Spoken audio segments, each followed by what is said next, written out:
Hello ನಮಸ್ಕಾರ ಚಕ್ಬಂದಿ ವಿಶೇಷ ಕಾರ್ಯಕ್ರಮಕ್ಕೆ ಸ್ವಾಗತ. ನಾನು ಅರುಣ್ ಬಡಿಗೇರ್. ಏನಿದೆ ಸಾಮಾನ್ಯವಾಗಿ ಚಕ್ಬಂದಿ ಅಂದ ತಕ್ಷಣ ರಾಜಕಾರಣಿಗಳು ಇರ್ತಾರೆ, ಅವ್ರ ಜೊತೆನೆ ಮಾತಾಡ್ತೀವಿ, ಅದೇ ವಿಷಯ ಚರ್ಚೆ ಇರುತ್ತೆ. ಸ್ವಲ್ಪ ಡಿಫ್ರೆಂಟ್ ಆಗಿರಲಿ, ಯಾಕಂದರೆ ಗ್ರಹಣ ಇದೆ. ರಾಜಕಾರಣಿಗಳಿಗೆ ಏನಾದರೂ ಗ್ರಹಣ ಹಿಡಿಯುತ್ತಾ ಗೊತ್ತಿಲ್ಲ. ಅದ್ರ ಬಗ್ಗೆ ಏನಾದರೂ ಹೇಳ್ತಾರಾ ಗುರೂಜಿಗಳು? ಹಾಗಾಗಿನೇ ಇವತ್ತಿನ ಚಕ್ಬಂದಿಯಲ್ಲಿ ಅದ್ರ ಬಗ್ಗೆ ಚರ್ಚೆಯನ್ನು ಮಾಡಬೇಕಾಗಿದೆ. ಗ್ರಹಣ ಅಂದರೆ ಯಾವ ರೀತಿ ಆಗುತ್ತೆ? ಚಂದ್ರಗ್ರಹಣ ಸೂರ್ಯಗ್ರಹಣಗಿರುವಂಥ ವ್ಯತ್ಯಾಸ ಬಹಳಷ್ಟು ಇದೆ. ಚಂದ್ರಗ್ರಹಣವನ್ನು ಬರಿಗಣ್ಣಲ್ಲೇ ನೋಡ್ಬೋದು, ಸೂರ್ಯಗ್ರಹಣವನ್ನು ನೋಡೋಕ್ಕಾಗಲ್ಲ. ಹಾಗಾಗಿ ಚಂದ್ರಗ್ರಹಣ ಇವತ್ತು ಇರೋದ್ರಿಂದ ಯಾವೆಲ್ಲ ಪದ್ಧತಿಗಳನ್ನು ಅನುಸರಿಸಬೇಕಾಗತ್ತೆ, ಯಾಕೆ ಅನುಸರಿಸಬೇಕಾಗತ್ತೆ, ದೇಗುಲಗಳಿಗೂ ಕೂಡ ಬಾಗಿಲವನ್ನು ಹಾಕಲಾಗುತ್ತೆ, ಯಾಕೆ ಹಾಕಬೇಕಾಗತ್ತೆ, ದೇವರಿಗೂ ಕೂಡ ಗ್ರಹಣ ಹಿಡಿದ್ಬಿಡುತ್ತಾ? ಇಂತಹ ಪ್ರಶ್ನೆಗಳು ಸಹಜವಾಗಿ ನಮ್ಮಲ್ಲಿ ಕಾಡಕ್ಕೆ ಶುರುವಾಗತ್ತೆ. ಇದರ ಜೊತೆಗೆ ಮಗದೊಂದಿಷ್ಟು ಪ್ರಶ್ನೆಗಳು ಕೂಡ ನಮ್ಮನ್ನು ಕಾಡುತ್ತೆ.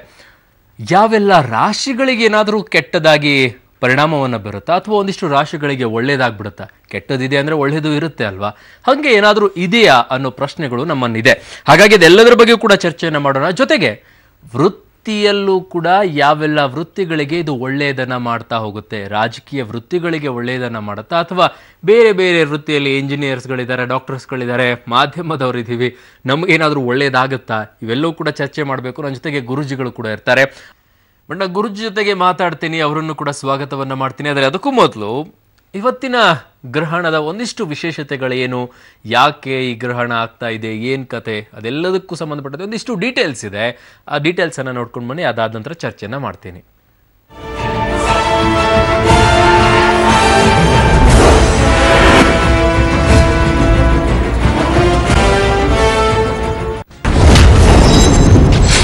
ಖಂಡಗ್ರಾಸ ಕೇತುಗ್ರಸ್ತ ಚಂದ್ರಗ್ರಹಣ ಜನಜೀವನ ಮೇಲೆ ಯಾವ ಪರಿಣಾಮ ಬೀರಲಿದೆ ಈ ವಿದ್ಯಮಾನ?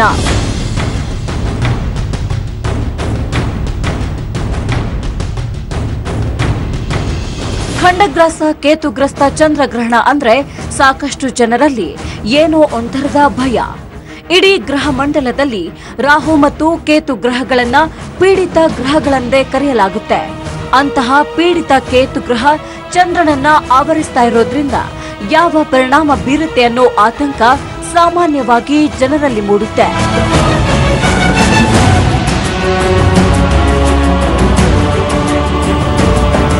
ಗ್ರಹಣದ ವಿದ್ಯಮಾನಗಳು ವಿಜ್ಞಾನಿಗಳಿಗೆ ಹೊಸ ಹೊಸ ಮಾಹಿತಿಯನ್ನ ಕೊಡುತ್ತವೆ. ಇದರ ಜೊತೆಗೆ ಜನಜೀವನದ ಮೇಲೆ ಗ್ರಹಣದ ಪ್ರಭಾವ ಪರಿಣಾಮ ಬೀರುತ್ತೆ ಅನ್ನೋದು ಸಾಕಷ್ಟು ಜನರಲ್ಲಿ ಈ ಕೇತು ಗ್ರಹದ ಪ್ರಭಾವ ಭೂಮಂಡಲದ ಮೇಲೆ ಬೀರುತ್ತೆ ಅನ್ನೋದು ವಿಜ್ಞಾನಿಗಳ ಸಂಶೋಧನೆಯಿಂದ ದೃಢಪಟ್ಟಿದೆ. ಅಲ್ಲದೆ ಪುರಾಣಗಳಲ್ಲಿ ಗ್ರಹಣದ ಬಗೆಗಿನ ಅನೇಕ ನಂಬಿಕೆಗಳನ್ನ ಉಲ್ಲೇಖ ಮಾಡಿರೋದ್ರಿಂದ ನಾವು ಅನೇಕ ಗ್ರಂಥಗಳಲ್ಲಿ ಕಾಣ್ತೀವಿ. ಯಾವ ಸಮಯದಲ್ಲಿ ಶುರುವಾಗಿ ಅಂತ್ಯವಾಗುತ್ತೆ ಖಂಡಗ್ರಾಸ ಚಂದ್ರಗ್ರಹಣ? ಯಾವ್ಯಾವ ಪ್ರದೇಶಗಳ ಮೇಲೆ ಇರುತ್ತೆ ಕೇತುಗ್ರಸ್ತ ಚಂದ್ರಗ್ರಹಣದ ಪ್ರಭಾವ? ಚಂದ್ರಗ್ರಹಣ ಹುಣ್ಣಿಮೆಯಂದು ಮಾತ್ರ ಸಂಭವಿಸುತ್ತೆ. ಯಾಕಂದ್ರೆ ಆಗ ಮಾತ್ರ ಚಂದ್ರನು ಭೂಮಿಗೆ ಸೂರ್ಯನ ವಿರುದ್ಧ ದಿಕ್ಕಿನಲ್ಲಿರ್ತಾನೆ. ಸೂರ್ಯ ಚಂದ್ರ ಎದುರು ಬದುರಾಗಿ ಸಂಧಿಸೋದು ರಾಹು ಕೇತು ಎಂಬ ಎರಡು ಬಿಂದುಗಳಲ್ಲಿ. ಚಂದ್ರ ರಾಹುವಿನ ಬಳಿ, ಸೂರ್ಯ ಕೇತುವಿನ ಬಳಿ ಇದ್ದಾಗ, ಅಂದ್ರೆ ಅವೆರಡೂ ಒಂದಕ್ಕೊಂದು ಎದುರಾದಾಗ ನಡುವೆ ಭೂಮಿ ಬಂದು ರಾಹುಗ್ರಸ್ತ ಚಂದ್ರಗ್ರಹಣ ಸಂಭವಿಸುತ್ತೆ. ಇದಕ್ಕೆ ವ್ಯತಿರಿಕ್ತವಿದ್ದಾಗ ಕೇತುಗ್ರಸ್ತ ಚಂದ್ರಗ್ರಹಣವಾಗುತ್ತೆ. ಚಂದ್ರಗ್ರಹಣ ಸಾಮಾನ್ಯವಾಗಿ ಎರಡು ರೀತಿಯಿಂದ ಸಂಭವಿಸುತ್ತೆ.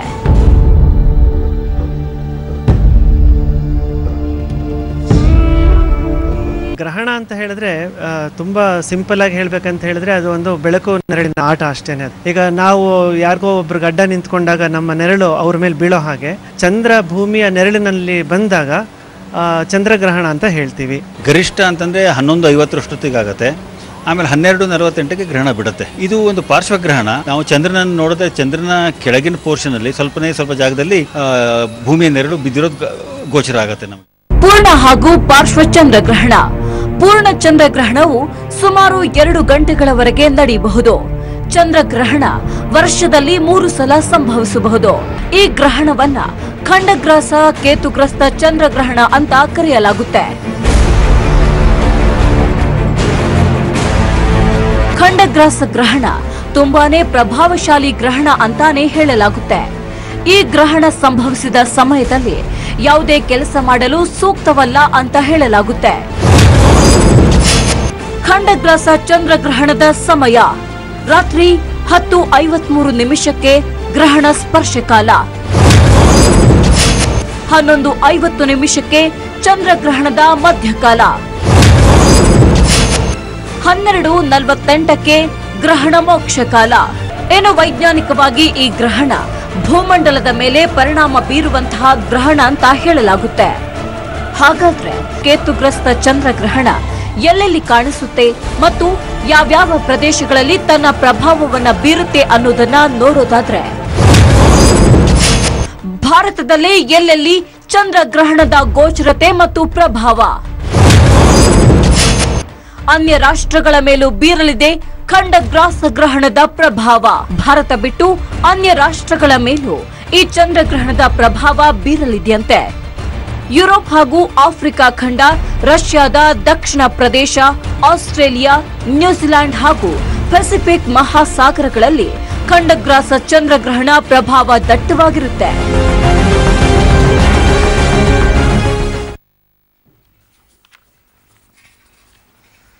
ಎರಡ್ 2017 ಅಂದ್ರೆ ಈ ವರ್ಷದಲ್ಲಿ ನಮಗೆ ಬಂದಿರುವಂತಹ ಮೊದಲನೇ ಚಂದ್ರಗ್ರಹಣ ಆಗಿರೋದ್ರಿಂದನೇ ಸಾಕಷ್ಟು ಕುತೂಹಲವನ್ನ ಹುಟ್ಟು ಹಾಕ್ತಾ ಇದೆ.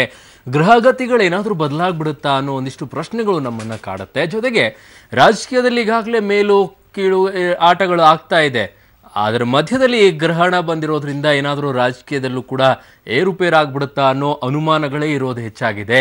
ಇದರ ಮಧ್ಯದಲ್ಲಿ ರಾಶಿಗಳಲ್ಲಿರುವಂಥವರಿಗೆ ಫಲಾನುಫಲಗಳು ಏನು ಅನ್ನೋದು ಕೂಡ ಒಂದಿಷ್ಟು ಪ್ರಶ್ನೆಗಳೇ ನಮ್ಮನ್ನ ಕಾಡುತ್ತೆ. ಹಾಗಾಗಿ ಇವತ್ತು ಚಕ್ಬಂದಿಯಲ್ಲಿ ರಾಜಕಾರಣಿಗಳ ಜೊತೆ ಚರ್ಚೆ ಮಾಡೋದ್ರ ಬದಲಾಗಿ ಗುರೂಜಿಯನ್ನ ಇಟ್ಕೊಂಡಿರೋದು. ಗುರೂಜಿಗಳ ಜೊತೆಗೆ ನಾವು ಒಂದಿಷ್ಟು ಮಾತುಕತೆಯನ್ನ ಮಾಡಬೇಕಾಗಿದೆ. ಯಾಕಂದ್ರೆ ರಾಜಕಾರಣಿಗಳ ಗ್ರಹಗತಿ ಏನಾದರೂ ಬದಲಾಗ್ಬಿಡುತ್ತಾ, ರಾಜಕೀಯದ ಗ್ರಹಗತಿ ಬದಲಾಗ್ಬಿಡುತ್ತಾ, ಅಥವಾ ದೇಶದಲ್ಲಿ ಏನಾದರೂ ಒಂದಿಷ್ಟು ಏರುಪೇರಾಗ್ಬಿಡುತ್ತಾ? ಯಾಕಂತಂದ್ರೆ ಯುದ್ಧದ ವಾತಾವರಣ ನಿರ್ಮಾಣ ಆಗಿದೆ ಅಂತ ಹೇಳಿ ಚೀನಾ ಪದೇ ಪದೇ ಹೇಳ್ತಾ ಇದೆ, ಪಾಕಿಸ್ತಾನ ಕೂಡ ಪದೇ ಪದೇ ಹೇಳ್ತಾ ಇದೆ.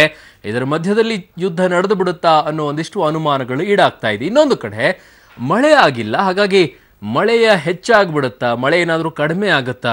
ಈ ಗ್ರಹಗತಿಗಳಿಂದಾಗಿ ಅಂದ್ರೆ ಗ್ರಹಣದಿಂದಾಗಿ ಗ್ರಹಗತಿಗಳ ಬದಲಾಗಿ ಮಳೆ ಹೆಚ್ಚಾಗುವಂತ ಸಾಧ್ಯತೆಗಳು ಇರುತ್ತಾ? ಎಲ್ಲಾ ಪ್ರಶ್ನೆಗಳು ಕೂಡ ನಮ್ಮಲ್ಲೇ ಇದೆ. ಆ ಪ್ರಶ್ನೆಗಳಿಗೆ ಉತ್ತರವನ್ನ ಕೂಡ ಗುರೂಜಿಯಿಂದ ನಾನು ಪಡ್ಕೊಳ್ಬೇಕಾಗತ್ತೆ. ಆಮೇಲೆ ಯಾರ ಮೇಲೆ ಇದು ಪ್ರಭಾವವನ್ನು ಬೀರುತ್ತೆ, ಎಂಥವರ ಮೇಲೆ ಪ್ರಭಾವ ಬೀರುತ್ತೆ, ಇದೆಲ್ಲ ಪ್ರಶ್ನೆಗಳಿಗೂ ಕೂಡ ನಾನು ಉತ್ತರವನ್ನ ಪಡ್ಕೊಳ್ತೀನಿ. ನನ್ನ ಜೊತೆಗೆ ಡಾಕ್ಟರ್ ಮಹರ್ಷಿ ಆನಂದ್ ಗುರೂಜಿ ಅವರು ನಮ್ಮ ಜೊತೆಗಿದ್ದಾರೆ. ಗುರೂಜಿ, ಕಾರ್ಯಕ್ರಮಕ್ಕೆ ಸ್ವಾಗತ. ನಮಸ್ತೆ ಗುರೂಜಿ. ಮೊದಲೇದಾಗಿ ನಾನು ಕೇಳಬೇಕಾಗಿರೋದು, ಇವತ್ತು ನಾವು ಸಾಮಾನ್ಯವಾಗಿ 8 ರಿಂದ 9 ಗಂಟೆ ಅಂತಂದ್ರೆ ಹಾಗೆ ದೊಡ್ಡದಾದಂಥ ಚರ್ಚೆ ನಡೀತಾ ಇರುತ್ತೆ. ಬಟ್ ಇವತ್ತು ನಮಗೆ ಡಿಫ್ರೆಂಟ್ ಆಗಿ ಗ್ರಹಣ ಇರೋದ್ರಿಂದ ಒಂದಿಷ್ಟು ಜನರಿಗೂ ಕೂಡ ಮಾಹಿತಿ ಸಿಗಲಿ, ವಿಶ್ಲೇಷಣಾತ್ಮಕವಾಗಿ ಒಂದಿಷ್ಟು ಚರ್ಚೆ ಇರಲಿ ಅನ್ನೋದಕ್ಕೋಸ್ಕರ ಇದನ್ನ ಇಟ್ಕೊಂಡ್ವಿ. ಈ ಚಂದ್ರಗ್ರಹಣದ ಏನು ವಿಶೇಷತೆ ಇದೆ ಗುರೂಜಿ ಇವತ್ತಿಂದು? ಮೊದಲನೇದಾಗಿ ಪಬ್ಲಿಕ್ ಟಿವಿನಲ್ಲಿ ಇವತ್ತು ಇಂತಹ ಒಂದು ಆಧ್ಯಾತ್ಮಿಕದ ಕಾರ್ಯಕ್ರಮ ತಾವು ಹೇಳಿದ್ರಿ. ಈ ಒಂದು ಸಮಯ ರಾಜಕೀಯಕ್ಕೆ ಸೀಮಿತ, ರಾಜಕೀಯದ ಮುಖಂಡರು ಅಥವಾ ಅವ್ರ ಬಗ್ಗೆ ಒಂದಷ್ಟು ಚರ್ಚೆ, ಆಗು ಹೋಗುಗಳ ಬಗ್ಗೆ ಚಿಂತನೆ ಅಂತ. ಅದಕ್ಕೂ ಮೇಲ್ಪಟ್ಟಾಗಿರ್ತಕ್ಕಂಥದ್ದು ಇವತ್ತಿನ ಈ ಒಂದು ಕಾನ್ಸೆಪ್ಟ್. ಅಂದರೆ ಗ್ರಹಣ ಎಂಬತಕ್ಕಂಥದ್ದು ಸಾಮಾನ್ಯವಲ್ಲ. ಸೂರ್ಯ ಚಂದ್ರರಿಗೆ ಗ್ರಹಣ ಹಿಡಿದಾಗ ಆಗು ಹೋಗುಗಳ ಬಗ್ಗೆ, ಆಗುವಂತಹ ಸಮಸ್ಯೆಗಳ ಬಗ್ಗೆ, ಅದರ ಬಗ್ಗೆ ಒಂದಿಷ್ಟು ವಿಚಾರಗಳು ತಿಳ್ಕೊಂಡ್ರೆ ರಾಜಕೀಯದಲ್ಲಿರ್ತಕ್ಕಂಥ ವ್ಯಕ್ತಿಗಳಿಗೂ ಸಹಿತ ಇದು ದಾರಿದೀಪನೇ. ಯಾಕೆಂದರೆ ರಾಜ್ಯಾಂಗವನ್ನು ರಾಜಕೀಯವಾಗಿ ನಡೆಸುವಂತಹದ್ದು ಮೇಲಿರ್ತಕ್ಕಂಥ ಗ್ರಹಗತಿಗಳೇ. ಸೂರ್ಯ ಚಂದ್ರರಿಗೆ ಬರ್ತಕ್ಕಂತಹ ಗ್ರಹಣ, ಅದರಲ್ಲೂ ಚಂದ್ರನಿಗಿರ್ತಕ್ಕಂಥ ಇವತ್ತಿನ ಗ್ರಹಣ, ಈ ಗ್ರಹಣ ಬಹಳ ಅರ್ಥಪೂರ್ಣವಾಗಿ ಅರ್ಥೈಸ್ಕೊಳ್ಬೇಕಾಗತ್ತೆ. ಈಗಾಗಲೇ ಗ್ರಹಣದ ಮುನ್ಸೂಚನೆಯಲ್ಲೇ ಆಗಬಾರದ್ದು ಆಗುವಂತಹದ್ದು ಆಗಿರ್ತಕ್ಕಂಥದ್ದು ಸಾಕಷ್ಟು ಇದೆ. ಜ್ಯೋತಿಷ್ಯ, ಜ್ಞಾನ, ವಿಜ್ಞಾನ, ಅದರಲ್ಲೂ ಇಂತಹ ಒಂದು ಅರ್ಥಪೂರ್ಣವಾದಂತಹ ಗ್ರಹಣ ಕಾಲದಲ್ಲಿ ಏನು ಮಾಡಬೇಕು, ಏನು ಮಾಡಬಾರ್ದು, ಇದರ ಮುನ್ಸೂಚನೆ ಹೇಗಿದೆ, ಇದರ ಲಾಭ ನಷ್ಟಗಳೇನು, ಜೊತೆಗೆ ರಾಜಕೀಯದಲ್ಲಿ ತನ್ನದೇ ಆದಂಥ ತನ್ನ ಮಹತ್ತನ್ನು, ರಾಜಕೀಯ ಎಂಬತಕ್ಕಂಥದ್ದು ಗ್ರಹಗಳಿಂದಲೇ ವಿನಿಯೋಗ ಬಂದಿರತಕ್ಕಂಥದ್ದು, ಗ್ರಹಗಳ ಆದೇಶದ ಮೇಲೆ ನಡೆಯುವಂಥದ್ದು. ಯಾಕೆಂದರೆ ಒಬ್ಬ ರಾಕ್ಷಸ ಆಗಲಿ, ಒಬ್ಬ ಪುಣ್ಯಾತ್ಮ ಆಗಲಿ, ಒಬ್ಬ ದೈವಮಾನವಾಗಲಿ, ಯಾರೊಬ್ಬರಾದರೂ ಸಹಿತ ತಮ್ಮ ನುಡಿಮುತ್ತುಗಳಿಗೆ, ತಾವು ಆಡುವಂತಹ ಮಾತಿಗೆ ಒಂದಷ್ಟು ಶಕ್ತಿ ಬರಬೇಕಾದ್ರೆ ಅಲ್ಲಿ ಅದರಿಂದ ಇರತಕ್ಕಂಥ ಗ್ರಹಗತಿಗಳೇ ಕಾರಣ. ಅಂಥ ಗ್ರಹಗತಿಗಳಲ್ಲಿ ಮನಸ್ಥಿತಿಗೆ ಸಂಬಂಧಪಟ್ಟಂಥದ್ದು, ಮನಸ್ಸಿಗೆ ಸಂಬಂಧಪಟ್ಟಂಥದ್ದು ಚಂದ್ರ. ಅಂತಹ ಚಂದ್ರನಿಗೆ ಇವತ್ತು ಗ್ರಹಣ ಸಂಭವಿಸ್ತಾ ಇದೆ ಅಂದಾಗ, ಸಂಭವ ಬರುತ್ತೆ ಅಂತಂದಾಗಲೇ ಇದರ ಸಮಸ್ಯೆಗಳು ಸಾಕಷ್ಟು ಆಗಿದೆ. ಜೊತೆಗೆ ದಕ್ಷಿಣಕ್ಕೆ ಸಂಬಂಧಪಟ್ಟಂಥ ರೀತಿಯಲ್ಲಿರ್ತಕ್ಕಂತಹ ಗ್ರಹಣ ಇದಾದ್ದರಿಂದ ಇದು ಬಹಳಷ್ಟು ಆಲೋಚನೆ ಮಾಡಬೇಕಾಗಿದೆ. ಯುದ್ಧ ಅಂತಕ್ಕಂಥದ್ದಾಗಲಿ, ಜಲಕ್ಷಾಮ ಅಂತಕ್ಕಂಥದ್ದಾಗಲಿ, ಜೊತೆಗೆ ಸಾಕಷ್ಟು ಅವಘಡಗಳು ನಡೀತಕ್ಕಂಥದ್ದು, ಮಾನಹಾನಿ ಆಗ್ತಕ್ಕಂಥದ್ದು, ರಾಜ್ಯದಲ್ಲಿ ದೇಶದಲ್ಲಿರ್ತಕ್ಕಂಥ ಪ್ರಮುಖರಿಗೆ ಒಂದಷ್ಟು ಜನಕ್ಕೆ ತೊಂದರೆ ತಾಪತ್ರೆಗಳಂತಕ್ಕಂಥದ್ದು ಕಟ್ಟಿಟ್ಟ ಬುತ್ತಿ. ಇದು ತಪ್ಪಿದ್ದಲ್ಲ. ಇಲ್ಲಿ ಮತ್ತೊಂದು ವಿಚಾರ ಇದೆ. ಇವತ್ತಿನ ಗ್ರಹಣ ಯಾವ ನಕ್ಷತ್ರಕ್ಕೆ ಅಂತಕ್ಕಂಥದ್ದನ್ನು ತಾವೆಲ್ಲರೂ ತಿಳ್ಕೊಳ್ಬೇಕಾಗಿದೆ. ಈಗಾಗಲೇ ರಾಜ್ಯದಲ್ಲಿರ್ತಕ್ಕಂಥ ಸಾಕಷ್ಟು ಹಿಂದೂ ಪರ ದೇವಾಲಯಗಳಲ್ಲಿ ಮತ್ತು ಸಾಕಷ್ಟು ವಿಶೇಷವಾಗಿರ್ತಕ್ಕಂಥ ಸಾನ್ನಿಧ್ಯಗಳಲ್ಲಿ ಪಂಡಿತರು, ಗುರುಗಳು, ಆಧ್ಯಾತ್ಮಿಕ ಚಿಂತಕರು ಇವತ್ತಿನ ಗ್ರಹಣದ ಬಗ್ಗೆ ಸಂಕ್ಷಿಪ್ತವಾಗಿ ಸಾಕಷ್ಟು ವಿಶೇಷವಾದಂಥ ರೀತಿ ಉಲ್ಲೇಖಗಳನ್ನು ಬರೆದಿದ್ದಾರೆ. ಅದರ ಬಗ್ಗೆ ಜಪ ಅನುಷ್ಠಾನಗಳ ಬಗ್ಗೆ ತಿಳಿಸ್ಕೊಟ್ಟಿದ್ದಾರೆ. ಆದರೂ ತಾವು ತಮ್ಮ ಅತ್ಯಮೂಲ್ಯವಾಗಿರ್ತಕ್ಕಂಥ ಈ ಸಮಯವನ್ನು ರಾಜ್ಯದ ಜನತೆಗೆ ಇದಕ್ಕಾಗಿ ನೀವು ಮೀಸಲಾಗಿಟ್ಟಿರ್ತಕ್ಕಂಥದ್ದು, ನೀವು ಮಾಡಿರ್ತಕ್ಕಂಥದ್ದು, ಈ ತೆಗೆದುಕೊಂಡಿರ್ತಕ್ಕಂಥ ನಿರ್ಣಯ ನಮ್ಮ ಪಬ್ಲಿಕ್ ಟಿವಿದು ಶ್ಲಾಘನೀಯ ಅಂದರೂ ತಪ್ಪಾಗಲಾರದು. ಓಕೆ, ಈಗ ಯಾರ ಮೇಲೆ ಮತ್ತು ಎಂಥವರ ಮೇಲೆ ಇದು ಪರಿಣಾಮ ಬೀರುತ್ತೆ? ಇದು ಬಹಳಷ್ಟು ಕುತೂಹಲಕಾರಿ ಇದೆ ಪ್ರಶ್ನೆ ಗುರುಗಳೇ. ಯಾಕೆಂದ್ರೆ ಇಲ್ಲಿ ಒಂದು ವಿಚಾರ ಸ್ಪಷ್ಟೀಕರಿಸಬಹುದು. ಯಾರ ಮೇಲೆ ಅನ್ನೋದಕ್ಕೆ ಒಂದು ಫುಲ್ ಸ್ಟಾಪ್ ಬಿಡಬೇಕು ನಾವು. ಯಾಕೆಂದ್ರೆ ಇಲ್ಲಿ ಯಾರ ಮೇಲೆ ಅಂದಾಗ ಎಲ್ಲರ ಕಣ್ಣಿಗೂ ಒಬ್ಬ ಆನಂದ್ ಗುರೂಜಿ ಗುರಿ ಆಗೋದು ಬೇಡ. ಇಲ್ಲಿ ರಾಜಕೀಯ ನೋಡಿ, ಈ ಸಮಯನೂ ರಾಜಕೀಯ, ಈ ಸಮಯದ ಹೊತ್ತಲ್ಲಿ ನಿಮ್ಮ ನುಡಿಮುತ್ತುಗಳು ಅಷ್ಟೇ ರಾಜಕೀಯವಾಗಿರುತ್ತೆ.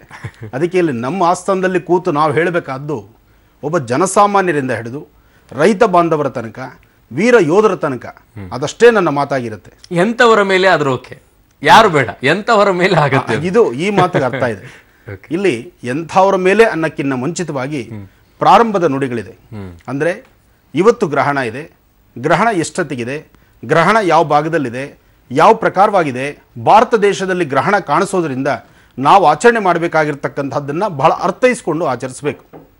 ಶ್ರವಣ ನಕ್ಷತ್ರ ಮಕರ ರಾಶಿ ಆದ್ರಿಂದ ಈ ಗ್ರಹಣ ಇವಾಗ ಬಂದಿರತಕ್ಕಂಥ, ಅಂದರೆ ಈಗ ನಡೆಯುವಂತಹ, ಮುಂದೆ ಇನ್ನೇನು ಈಗ ಅಗೋಗೋ ಎಂದು ಪ್ರಾರಂಭ ಆಗುತ್ತೆ. ಈಗಾಗಲೇ ಮುನ್ಸೂಚನೆ ನಡೀತಾ ಇದೆ. ಗ್ರಹಣದ ಒಂದು ಬೆಳಕೇನಿದೆ, ಆ ಗ್ರಹಣದಲ್ಲಾಗುವಂತಹ ಕತ್ತಲಿನ ಒಂದು ಛಾಯೆ, ಚಂದ್ರ ಪೌರ್ಣಮಿ ಕಾಲದಲ್ಲಿ ಸಂಪೂರ್ಣವಾದಂತಹ ಬೆಳಕನ್ನು ತೋರಿಸ್ತಾನೆ. ವೃದ್ಧಿಚಂದ್ರ, ಅಂತಹ ವೃದ್ಧಿಚಂದ್ರನಿಗೂ ಸಹಿತ ಕತ್ತಲಾಗಿ ಇವತ್ತಾಗಲೇ ನಾವೆಲ್ಲರೂ ಸಹಿತ ಕತ್ತಲಲ್ಲಿದ್ದೀವಿ. ಈ ಕತ್ತಲಲ್ಲಿರೋದ್ರಿಂದ ಈ ಕತ್ತಲು ಪ್ರತಿಯೊಬ್ಬರ ಜೀವನದಲ್ಲೂ ಒಂದಿಷ್ಟು ಕತ್ತಲಾಗಿ ತೋರಿಸುತ್ತೆ. ಯಾಕೆಂದರೆ ಸೂರ್ಯ ಚಂದ್ರರು ಯಾವುದೇ ದೇಶಕ್ಕೆ ಇರಬಹುದು. ಕೆಲವೊಮ್ಮೆ ನಮ್ಮ ಆಲೋಚನೆಗಳಿದೆ, ನಮ್ಮ ದೇಶಕ್ಕೆ ಗ್ರಹಣ ಇಲ್ಲ ಅಂದಾಗ ನಾವು ಗ್ರಹಣ ಆಚರಣೆ ಮಾಡೋದಿಲ್ಲ. ಆದರೆ ಚಂದ್ರ ಮತ್ತು ಸೂರ್ಯ ಇರತಕ್ಕಂಥದ್ದು ಒಬ್ಬೊಬ್ಬರೇ ಎಂಬತಕ್ಕಂಥದ್ದನ್ನು ನಾವೆಲ್ಲರೂ ಅರ್ಥೈಸ್ಕೋಬೇಕು. ನಮ್ಮ ದೇಶಕ್ಕಲ್ದಿದ್ದರೂ ಹೊರದೇಶದಲ್ಲಿ ಇದರ ಬಗ್ಗೆ ನಡೀತಿದ್ರೂ ಸಹಿತ ನಾವು ಅರ್ಥ ಮಾಡ್ಕೊಂಡು ಅದಕ್ಕೆ ಬೇಕಾದಂಥ ರೀತಿ ವ್ಯವಸ್ಥಿತವಾಗಿ ಅನುಷ್ಠಾನಗಳನ್ನು ಮಾಡೋದ್ರಲ್ಲಿ ಖಂಡಿತ ತಪ್ಪಲ್ಲ.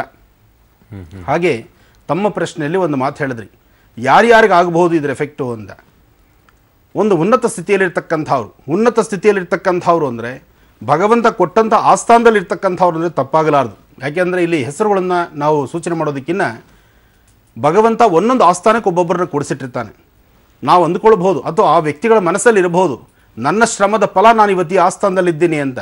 ಇದು ನನ್ನ ಶ್ರಮದ ಫಲ ಅಲ್ಲ, ಆತ ಕೊಟ್ಟಂಥ ಭಿಕ್ಷೆ ಅಂದರೂ ಅದು ತಪ್ಪಾಗಲಾರದು.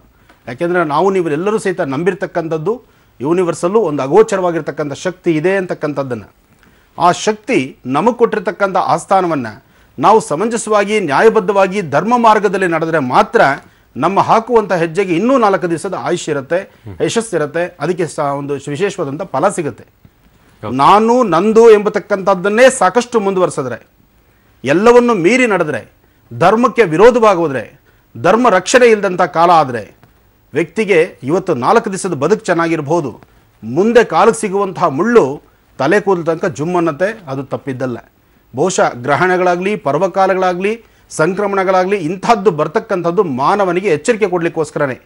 ಆ ಎಚ್ಚರಿಕೆಯನ್ನು ನಾವು ಸರಿಯಾದ ದಾರಿಗೆ ನಡೆದ್ರೆ ಎಲ್ಲವೂ ಸಮಂಜಸ. ಓಕೆ ಗುರುಜಿ, ನಿಮ್ಮ ಜೊತೆ ನಾನು ಮಾತಾಡ್ತೀನಿ. ಒಂದಿಷ್ಟು ಪ್ರಶ್ನೆಗಳನ್ನಲ್ಲಿ ಕೂಡ ಕುತೂಹಲಕಾರಿಯಾಗಿ ಉಳ್ಕೊಂಡಿದೆ.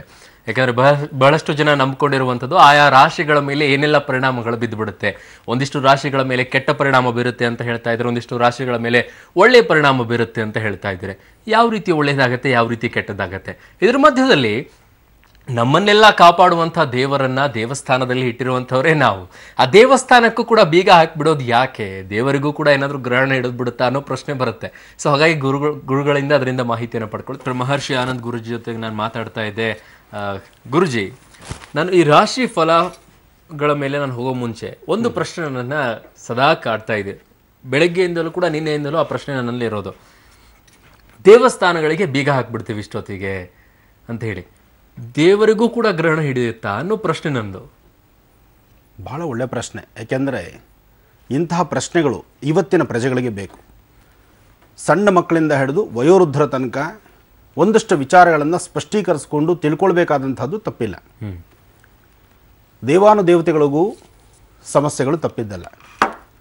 ದೇವಾನುದೇವತೆಗಳು ಗುರುಗಳ ಪರಂಪರೆ ಇರ್ತಕ್ಕಂಥ ಅವಧೂತ ಪರಂಪರೆ ಇರ್ತಕ್ಕಂಥ ಕಾಲದಿಂದಲೂ ಯಾರ್ಯಾರಿಗೆ ಏನೇನು ಸ್ಥಾನಮಾನಗಳನ್ನು ಕೊಟ್ಟಾದ ಮೇಲೆ ಅವರವರ ಜವಾಬ್ದಾರಿಗೆ ಅವ್ರಿಗೆ ಬರ್ತಕ್ಕಂಥ ಸಮಸ್ಯೆಗಳು ಬಂದಾಗ, ಈಗ ಈ ಆಸ್ಥಾನದಲ್ಲಿ ತಮ್ಮದೇ ಆದಂಥ ಒಂದು ಆದ್ಯತೆ ಇದೆ. ನನ್ನನ್ನು ತಾವು ಇಂಟರ್ವ್ಯೂ ಮಾಡ್ತಾ ಇದ್ದೀರಿ, ನನ್ನ ಬಗ್ಗೆ ವಿಚಾರ ತಿಳ್ಕೊಳ್ತಾ ಇದ್ದೀರಿ, ಅಥವಾ ಇದ್ರ ಬಗ್ಗೆ ಒಂದಷ್ಟು ಡಿಸ್ಕಷನ್ ಮಾಡ್ತಾ ಇದ್ದೀರಿ. ಇದರ ಸಂಪೂರ್ಣ ಜವಾಬ್ದಾರಿನ ಈಗ ನೀವು ಹೊತ್ತಿದ್ದೀರಿ. ಈ 1 ಗಂಟೆ ಕಾಲ ಪೂರ್ಣ ಜವಾಬ್ದಾರಿ ನಿಮ್ಮದು.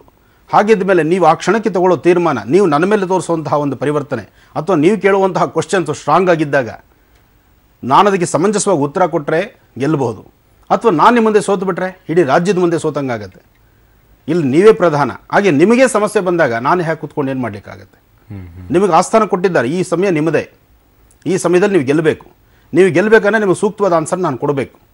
ನಮ್ಮಿಬ್ಬರ ಕಥೆನೇ ಹೀಗಿರಬೇಕಾದ್ರೆ ದೇವಾನುದೇವತೆಗಳು ಸಹಿತ ಗ್ರಹಮಂಡಲವನ್ನು ಮಾಡಿದ್ದಾರೆ, ಗ್ರಹಗತಿಗಳಂತ ನೋಡಿಸಿದ್ದಾರೆ, ಒಂದೊಂದು ಗ್ರಹದ ಒಂದು ಪಾತ್ರಗಳನ್ನು ತೋರಿಸಿದ್ದಾರೆ. ಚಂದ್ರ ನಿನ್ನ ಪಾತ್ರ ಏನು, ಗುರು ನಿನ್ನ ಪಾತ್ರ ಏನು, ಶುಕ್ರ ನಿನ್ನ ಪಾತ್ರ ಏನು, ಶನಿ ನಿನ್ನ ಪಾತ್ರ ಏನು, ಹಾಗೆ ರಾಹುಕೇತುವಿನ ಪಾತ್ರವೇನು. ಒಬ್ಬ ವ್ಯಕ್ತಿ, ಒಬ್ಬ ಮನುಷ್ಯನಿಗೆ ಕಾಲಿನ ಉಗುರಿನಿಂದ ಹಿಡಿದು ತಲೆ ಕೂದಲವರೆಗೂ ಸಂಪೂರ್ಣವಾದಂಥ ರೀತಿ ಒಂದೊಂದು ಗ್ರಹಗಳ ನಿಯಮ ಇದೆ. ಹಾಗೆ ದೇವಾನುದೇವತೆಗಳೇ ಮಾಡಿರ್ತಕ್ಕಂಥ ಗ್ರಹಮಂಡಲ ಅವರು ಜವಾಬ್ದಾರಿ ಕೊಟ್ಟಾಗ ಯಾವಾಗ ಏನೇ ನಡಿಬೇಕು, ಏನೇನಾಗಬೇಕು ಅಂದಾಗ ಅಲ್ಲಾಗುವಂತಹ ಘರ್ಷಣೆ ಅವರೇ ಜವಾಬ್ದಾರಿ ಕೊಟ್ಟು ಕೂಡಿಸಿದ ಮೇಲೆ ಮುಂದೆ ಲಾಭ ನಷ್ಟಗಳನ್ನು ಸಹಿತ ಅವ್ರು ನೋಡಲೇಬೇಕು. ಹಾಗಾಗಿ ಇದು ದೇವರಿಗೂ ತಪ್ಪಿದ್ದಲ್ಲ.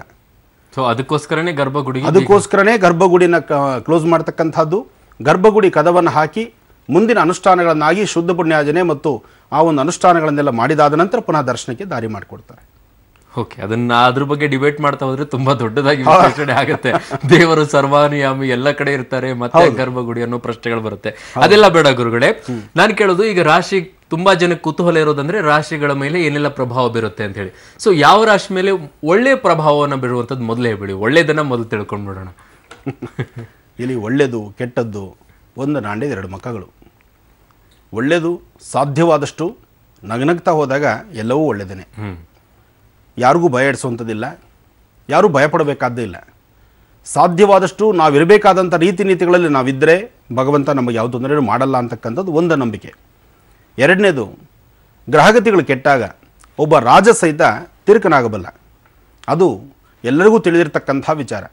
ಹಾಗಿದ್ದಾಗ ಇವತ್ತಿನ ಗ್ರಹಣ ಕಾಲದಲ್ಲಿ ಯಾವ ರಾಶಿ ನಕ್ಷತ್ರದ ಮೇಲೆ ಆಗುವಂತಹ ಪ್ರಭಾವ, ಅದರ ಮುಂದಿರ್ತಕ್ಕಂಥ ರಾಶಿ ನಕ್ಷತ್ರಗಳಾಗುವಂತಹ ಸಂತೋಷ ಅಥವಾ ಲಾಭ ಇದೇನು ಅಂತಕ್ಕಂಥ ತಿಳ್ಕೊಳ್ಳೋದು ಪ್ರತಿಯೊಬ್ಬರಲ್ಲೂ ಕುತೂಹಲ ಇದೆ, ಸಂತೋಷ, ಅದು ತಿಳಿಸೋಣ.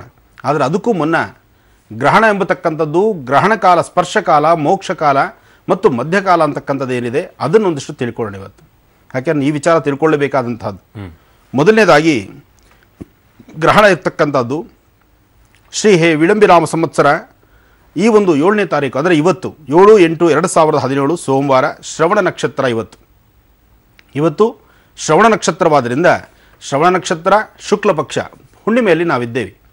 ಹುಣ್ಣಿಮೆ ಆದರೂ ಇವತ್ತಿನ ದಿವಸ ಬೆಳಕು ಕಾಣಲಿಕ್ಕೆ ಆಗ್ತಾ ಇಲ್ಲ, ಕಾರಣ ಗ್ರಹಣ ಇರೋದ್ರಿಂದ. ಈ ಒಂದು ಗ್ರಹಣ ನಮ್ಮ ಭಾರತ ದೇಶಕ್ಕೆ ಕಾಣೋದ್ರಿಂದ ನಮಗೆ ಈ ಗ್ರಹಣ ಆಚರಣೆ ಇದೆ ಅಂತ ಹೇಳಿ ಪಂಚಾಂಗದಲ್ಲೂ ಇಲ್ಲ ಉಲ್ಲೇಖ ಇದೆ. ಈಗಾಗಲೇ ಎಲ್ಲರೂ ಸಹಿತ ಅದಕ್ಕೆ ಬೇಕಾದ ಅನುಷ್ಠಾನಗಳನ್ನು ಮಾಡ್ತಿದ್ದಾರೆ. ತಿರುಮಲ ತಿರುಪತಿಯಿಂದ ಹಿಡಿದು ತ್ರಿವೇಂದ್ರಮಲ್ಲಿರ್ತಕ್ಕಂತಹ ದೇವಾಲಯಗಳು ರಾಜ್ಯದಲ್ಲಿ, ಅಂದರೆ ಕೇರಳ, ತಮಿಳುನಾಡು ಮತ್ತು ನಮ್ಮ ಕರ್ನಾಟಕ, ಆಂಧ್ರ ಪ್ರತಿಯೊಂದು ಕಡೆ ದೇವಾಲಯಗಳಲ್ಲೂ ಗ್ರಹಣವನ್ನು ಆಚರಣೆ ಮಾಡ್ತಿದ್ದಾರೆ. ಆ ಗ್ರಹಣಕ್ಕೆ ಸಂಬಂಧಪಟ್ಟಂಥ ಅನುಷ್ಠಾನಗಳು ನಡೀತಾ ಇದೆ. ದೇವಾಲಯಗಳನ್ನು ಕೆಲವು ಕಡೆ ದರ್ಶನಕ್ಕೆ ತೋರಿಸ್ತಾರೆ. ಅನುಷ್ಠಾನ ಆಗಬೇಕಾದ್ರೆ ಭಗವತ್ ಸಾನ್ನಿಧ್ಯದಲ್ಲಿ ಆಗಲಿ ಅಂತ ಹೇಳುವಂಥವ್ರು ಸ್ವಲ್ಪ ಜನ, ಇಲ್ಲ ಈ ಸಮಯದಲ್ಲಿ ದೇವಾಲಯ ತೆಗಿಬಾರ್ದು ಅಂತ ಹೇಳ್ತಕ್ಕಂಥವ್ರು ಆಗಮಶಾಸ್ತ್ರದಲ್ಲಿ ಯಾವ ರೀತಿ ಇದೆಯೋ ಅದರ ಪ್ರಕಾರ ನಡ್ಕೊಳ್ಳೋರು ಸ್ವಲ್ಪ ಜನ ಇರಲಿ. ಗ್ರಹಣ ಸ್ಪರ್ಶಕಾಲ 7/8/17 ಅಂದರೆ 2017 7ನೇ ತಾರೀಕು ಇವತ್ತು. ಸ್ಪರ್ಶಕಾಲ ಬಂದು ರಾತ್ರಿ 10:22 10:22 ಸ್ಪರ್ಶಕಾಲ. ಗ್ರಹಣ ಮಧ್ಯಕಾಲ ಇವತ್ತು ರಾತ್ರಿ 11:50 ಇದು ಮಧ್ಯಕಾಲ. ಗ್ರಹಣ ಮೋಕ್ಷಕಾಲ 12:49 ಅಂದರೆ ಗ್ರಹಣ ಬಿಡ್ತಕ್ಕಂಥದ್ದು 12:49. 12:49 ತನಕ ಗ್ರಹಣ ಇರೋದ್ರಿಂದ ಈ ಸಮಯವನ್ನು ಗ್ರಹಣ ಕಾಲ ಅಂತಲೇ ಕರೀತಾರೆ. ಇನ್ನು ಈ ಸಮಯದಲ್ಲಿ ನಾವು ಸಾಧ್ಯವಾದಷ್ಟು ಇನ್ನು ಊಟ ಉಪಚಾರದ ಬಗ್ಗೆ ನಾನು ಮಾತಾಡೋಂಗೇ ಇಲ್ಲ, ಕಾರಣ ಈಗಾಗಲೇ ಊಟ, ನೀರು, ಕಾಫಿ ಎಲ್ಲ ಮುಗಿದಾಯಿತು. ಆದರೂ ನಮ್ಮ ಮುಂದೆ ಒಂದು ಲೋಟ ನೀರಿಟ್ಟಿದ್ದೀರಿ, ಇದು ಹಾಗೇ ಇರುತ್ತೆ. ಯಾಕೆಂದರೆ ನೀರಾಗಲಿ ಯಾವುದನ್ನೇ ಆಗಲಿ ಗ್ರಹಣ ಕಾಲದಲ್ಲಿ ತೆಗೆದುಕೊಳ್ಬಾರ್ದು ಅಂತ ಹೇಳ್ತಾರೆ. ಇನ್ನು ಅದಕ್ಕೂ ಮೀರಿದ್ದು ಗ್ರಹಣ ಕಾಲದಲ್ಲಿ ಸಾಧ್ಯವಾದಷ್ಟು ಗರ್ಭಿಣಿ ಸ್ತ್ರೀಯರು ಬಹಳ ಎಚ್ಚರಿಕೆಯಿಂದಿರಬೇಕು.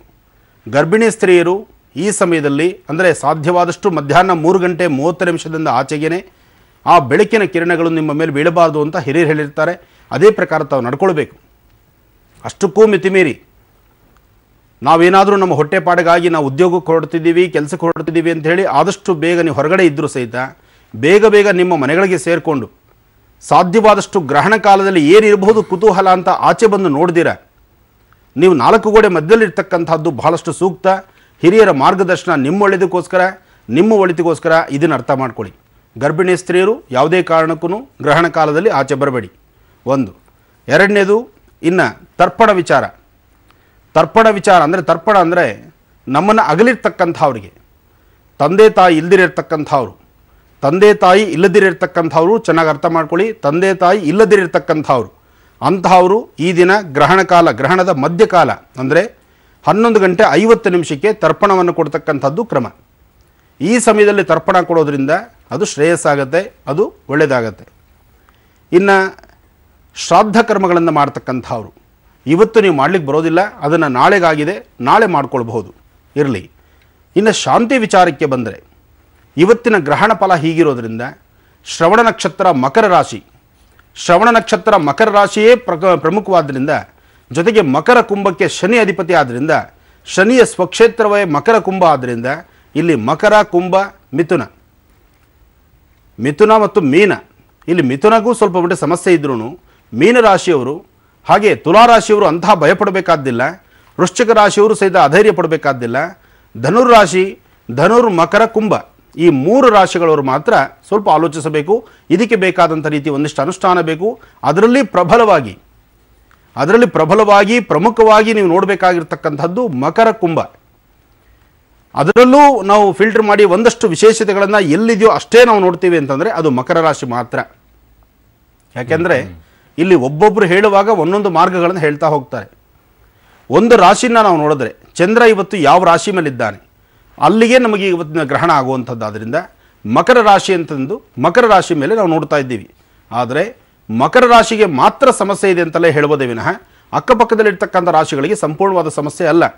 ಆದರೂ ಅದರ ಬಿಂಬಗಳು, ಅದರ ಕಿರಣಗಳು ಯಾವ್ಯಾವ ರಾಶಿಗಳ ಮೇಲಿದ್ದಾಗ ಅದರ ಮೇಲೆ ಆಗುವಂತಹ ಬದಲಾವಣೆಗಳು, ಅಲ್ಲಾಗುವಂತಹ ಸಮಸ್ಯೆಗಳ ಬಗ್ಗೆ ಮಾತ್ರ ನಮ್ಮ ಚರ್ಚೆ ಇರುತ್ತೆ. ಆ ಚರ್ಚೆಯಲ್ಲಿ ನಾವು ತಿಳ್ಕೊಳ್ಬೇಕಾದಂಥ ಕೆಲವು ರಹಸ್ಯಗಳಿದೆ, ಅದನ್ನು ತಿಳ್ಕೊಳ್ಳೋಣ.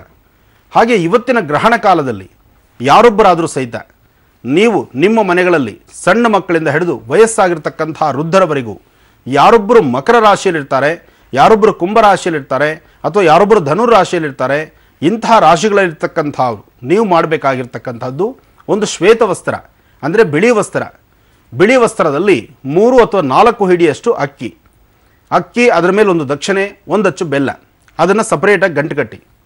ಅದೇ ಪ್ರಕಾರ ಚಿತ್ರವರ್ಣಂ ಚಿತ್ರಮಾಲ್ಯಾಂಬರದರಂ ಚಿತ್ರಗಂಧಾನುಲೇಪನಂ. ಚಿತ್ರವರ್ಣ ಅಂದರೆ ಬಹುವರ್ಣ, 4-5 ಬಣ್ಣಗಳಿರ್ತಕ್ಕಂಥ ಒಂದು ವಸ್ತ್ರ, 4-5 ಬಣ್ಣಗಳಿರ್ತಕ್ಕಂಥ ಒಂದು ವಸ್ತ್ರವನ್ನು ತೆಗೆದುಕೊಂಡು ಒಂದು ಅಂಗೈಯಗಲ ಕರ್ಚೀಫ್ ಆಗ್ಬೋದು ಅಥವಾ ಒಂದು ಬ್ಲೌಸ್ ಪೀಸ್ ಆಗ್ಬೋದು, ಅಥವಾ ಒಟ್ಟಾರೆ ಹೇಳಬೇಕಂದ್ರೆ ಬಣ್ಣಗಳಿರ್ತಕ್ಕಂಥದ್ದು, ಅದಕ್ಕೆ ಚಿತ್ರವರ್ಣ ಅಂತ ಹೇಳ್ತಾರೆ. ಆ ಚಿತ್ರವರ್ಣದಲ್ಲಿ ಹುರುಳಿನ 3 ಅಥವಾ 4 ಹಿಡಿಯಷ್ಟು ಹುರುಳಿನ ಆ ಒಂದು ಚಿತ್ರವರ್ಣದಲ್ಲಿ ಹಾಕಿ ಅದಕ್ಕೆ ಗಂಧ, ಕುಂಕುಮ, ಹೂವು ಹಾಕಿ 1 ಅಚ್ಚು ಬೆಲ್ಲ ಅದರ ಮೇಲೆ ಇಟ್ಟು ಗಂಟು ಕಟ್ಟತಕ್ಕಂಥದ್ದು. ಅದನ್ನು ನಿಮ್ಮ ಮನೆಯಲ್ಲಿ ಮನೆ ದೇವರ ಹತ್ರ ಇಟ್ಟು ಒಂದು ತುಪ್ಪದ ದೀಪ ಅಣಿಸಿ. ಶಕ್ತಿ ಇದ್ದರೆ ತುಪ್ಪದ ದೀಪ ಅಣಿಸಿ, ಇಲ್ಲ ಅಂದರೆ ಎಣ್ಣೆ ದೀಪ ಹಚ್ಚಿ. ಯಾಕೆಂದರೆ ಹೀಗೆ ಮಾಡಿ ಇಷ್ಟೇ ಖರ್ಚು ಮಾಡಿ ಅಂತ ಯಾವತ್ತೂ ಎಲ್ಲೂ ಹೇಳಿಲ್ಲ, ಯಾವ ಧರ್ಮಶಾಸ್ತ್ರದಲ್ಲೂ ಸಹಿತ ಇದರ ಲಿಖಿತ ಇಲ್ಲ. ಆದರೆ ಇಂತಹ ಧಾನ್ಯಗಳನ್ನು, ಇಂತಹ ಬಣ್ಣದ ವಸ್ತ್ರಗಳನ್ನೇ ಇಟ್ಟು ಆರಾಧನೆ ಮಾಡಬೇಕು ಅಂತ ಗ್ರಹಗತಿಗಳಲ್ಲಿದೆ. ಅದನ್ನು ಆದಿತ್ಯಾದಿ ನವಗ್ರಹ ಪೂಜೆ ಮಾಡುವಾಗ ಇವೆಲ್ಲವೂ ಸಹಿತ ಬರುತ್ತೆ. ಓಕೆ ಗುರುಜಿ, ನಿಮ್ಮ ಜೊತೆ ನಾನು ಮತ್ತಷ್ಟು ಮಾತುಕತೆಯನ್ನು ಮಾಡ್ತೀನಿ. ಬಟ್ ನನಗೆ ಕೆಟ್ಟದ್ದು ಯಾವ ರಾಶಿಗಳ ಮೇಲೆ ಆಗುತ್ತೆ ಅನ್ನೋದನ್ನ ಹೇಳಿದ್ರಿ. ಮಕರ ರಾಶಿ ಮೇಲೆ ತುಂಬ ಪ್ರಭಾವ ಬರುತ್ತೆ ಅಂತ ಹೇಳಿ. ಬಟ್ ಒಂದಿಷ್ಟು ಒಳ್ಳೇದಾಗತ್ತೆ ಅಲ್ವಾ ಗುರುಜಿ ಇದರಿಂದ? ಬರ್ತೀನಿ ನಾನು, ಯಾಕಂದ್ರೆ ನಂಗೆ ಒಳ್ಳೇದಾಗುತ್ತೆ ಅಲ್ಲ, ಒಳ್ಳೇದಾಗೋದು ಇದೆ. ಕಾರ್ಯಕ್ರಮದ ಪ್ರಾರಂಭದಲ್ಲೇ ಹೇಳಿದ್ದೀರಿ, ಇಲ್ಲಿ ನೆಗೆಟಿವ್ಸ್ ಇಲ್ಲ, ಎಲ್ಲ ಪಾಸಿಟಿವ್. ಪಾಸಿಟಿವ್ ಎನರ್ಜಿ ನಮ್ಮಲ್ಲಿ ಬರಬೇಕು, ಖಂಡಿತ ಬರುತ್ತೆ. ಎಲ್ಲರೂ ಕೂಡ ಒಳ್ಳೆಯದನ್ನೇ ಯೋಚನೆ ಮಾಡಬೇಕು. ಎಸ್ ಸರ್, ನಾನು ಗುರು ಜೊತೆಗೆ ಮಾತಾಡ್ತೀನಿ. ಜೊತೆಗೆ ಯಾವೆಲ್ಲ ವೃತ್ತಿ ಮಾಡುವಂತ ಕೆಲಸಗಳನ್ನ ಮಾಡ್ತಿರ್ತಾರಲ್ವಾ, ಈಗ ನನ್ನ ಮಾಧ್ಯಮ ಆಗಿರ್ಬೋದು, ರಾಜಕೀಯ ಕ್ಷೇತ್ರ ಆಗಿರ್ಬೋದು, ಡಾಕ್ಟರ್ ಆಗಿರ್ಬೋದು, ಇಂಜಿನಿಯರ್ ಆಗಿರ್ಬೋದು, ಇಂಥ ಬೇರೆ ಬೇರೆ ಕೂಲಿ ಕೆಲಸ ಮಾಡುವಂಥವ್ರು ಅವರವ್ರದೇ ಆದಂತಹ ವೃತ್ತಿಗಳಿರುತ್ತೆ. ಅದರಲ್ಲಿ ಏನಾದರೂ ಏರುಪೇರು ಆಗುತ್ತಾ? ಗುರುಗಳೇ, ನಾವು ಒಂದೇ ಒಂದು ಪ್ರಶ್ನೆ ಕೇಳ್ಬಿಡ್ತೀನಿ. ನಮ್ಮ ಜೊತೆಗೆ ವಿಜ್ಞಾನ ಲೇಖಿಗೆ ಕೂಡ ಒಬ್ರು ನಮ್ಮ ಜೊತೆಗೆ ನೇರ ಸಂಪರ್ಕಕ್ಕೆ ಸಿಗ್ತಾ ಇದ್ರು, ಅವ್ರ ಜೊತೆ ಮಾತಾಡ್ತೀನಿ. ನೀವು ಅವಾಗಲೇ ಹೇಳ್ತಾ ಇದ್ರಿ ಮಕರ ರಾಶಿಯವರಿಗೆ ತುಂಬಾ ಕೆಟ್ಟ ಪರಿಣಾಮ ಬಿದ್ದುಬಿಡುತ್ತೆ, ಅವ್ರು ಮಾತ್ರ ಎಚ್ಚರಿಕೆಯಿಂದ ಇರಬೇಕು, ಉಳಿದ ರಾಶಿಯವರು ಆರಾಮಾಗಿ ನೆಮ್ಮದಿಯಿಂದ ಇದ್ಬಿಟ್ರೆ ಆಗುತ್ತಾ ಅಂತ ಗುರುಜಿ? ಮೊದಲೇ ಹೇಳಿದೆ, ಧರ್ಮ ಮಾರ್ಗದಲ್ಲಿದ್ದು ಓಕೆ, ನ್ಯಾಯ ಮಾರ್ಗವಾಗಿ ನಾವಿರಬೇಕಾದಂತಹ ರೀತಿ ನೀತಿ ಸಂಸ್ಕಾರ ಸಂಸ್ಕೃತಿಯನ್ನು ಉಳಿಸ್ಕೊಂಡು ಸದಾಕಾಲ ಆತನ ಧ್ಯಾನದಲ್ಲಿ, ಅಂದ್ರೆ ನಮ್ಮ ಕಾಯಕಕ್ಕೆ ಲೋಪ ಬಾರದಂತೆ, ಕಾಯಕವೇ ಕೈಲಾಸ ಬಸವಣ್ಣವ್ರು ಹೇಳಿದ್ದಾರೆ. ನಾವು ಮಾಡುವಂತಹ ಕೆಲಸವನ್ನು ಗೌರವಿಸಿ ಅಲ್ಲಿ ನಾವು ತೃಪ್ತಿಯಾಗಿ ಭಗವಂತನ ಪ್ರಾರ್ಥನೆ ಮಾಡಿದ್ರೆ ಭಗವಂತ ನಮ್ಗೆ ಆಶೀರ್ವದಿಸ್ತಾನೆ ಅಂತ. ಹಾಗೆ ಅನ್ಯ ಮಾರ್ಗವನ್ನ ಮಾಡಬಾರ್ದನ್ನ, ನೋಡಬಾರ್ದನ್ನ, ಅಥವಾ ಯಾವುದೋ ಒಂದು ನಾನು ಮಾಡುವಂತಹ ಒಂದು ತಪ್ಪಿನ ಕೆಲಸ 10 ಜನಕ್ಕೆ ಅದು ನೋವು ಕೊಡುತ್ತೆ ಅಂದ್ರೆ ಅಂತದ್ರಿಂದ ದೋಷ ನಮಗೆ ಖಂಡಿತ ಕಟ್ಟಿಟ್ಟು ಬುದ್ಧಿ. ಹಾಗೆ ಗ್ರಹಣ ಕಾಲದಿಂದ ಆಗುವಂತಹ ಪರಿಣಾಮಗಳು ಒಂದಿಷ್ಟು ರಾಶಿಗಳ ಮೇಲೆ ಇದ್ರೂ ಸಹಿತ ಯಾರೂ ಅಂತಹ ಭಯಪಡುವಂತಹ ಅವಶ್ಯಕತೆ ಇಲ್ಲ. ಅದಕ್ಕೆ ಅಂತ ಪರಿಹಾರಗಳಿದೆ, ಅದಕ್ಕೆ ಅಂತ ನೀವು ಒಂದು ಅನುಷ್ಠಾನ ಮಾಡ್ಕೋಬೇಕಾಗತ್ತೆ. ನಿಮ್ಮ ಆರಾಧ್ಯ ದೇವತೆಗಳನ್ನು ಶ್ರಮವಾಗಿ ಕ್ರಮಬದ್ಧವಾಗಿ ಒಂದು ಅಗೋಚರವಾಗಿರೋ ಶಕ್ತಿ ಇದೆ ಅಂತ ನಂಬಿ ಯಾರೊಬ್ಬರು ತಲೆ ಬಗ್ಸಿದ್ರು ಸಹಿತ ಆ ಶಕ್ತಿ ಇವನ್ನೆಲ್ಲರನ್ನೂ ಕಾಪಾಡುತ್ತೆ. Okay, yes sir. Radhika Mahalingaiah ಅವರಿದ್ದಾರೆ ನಮ್ಮ ಜೊತೆಗೆ, ವಿಜ್ಞಾನ ಲೇಖಕಿಯರು.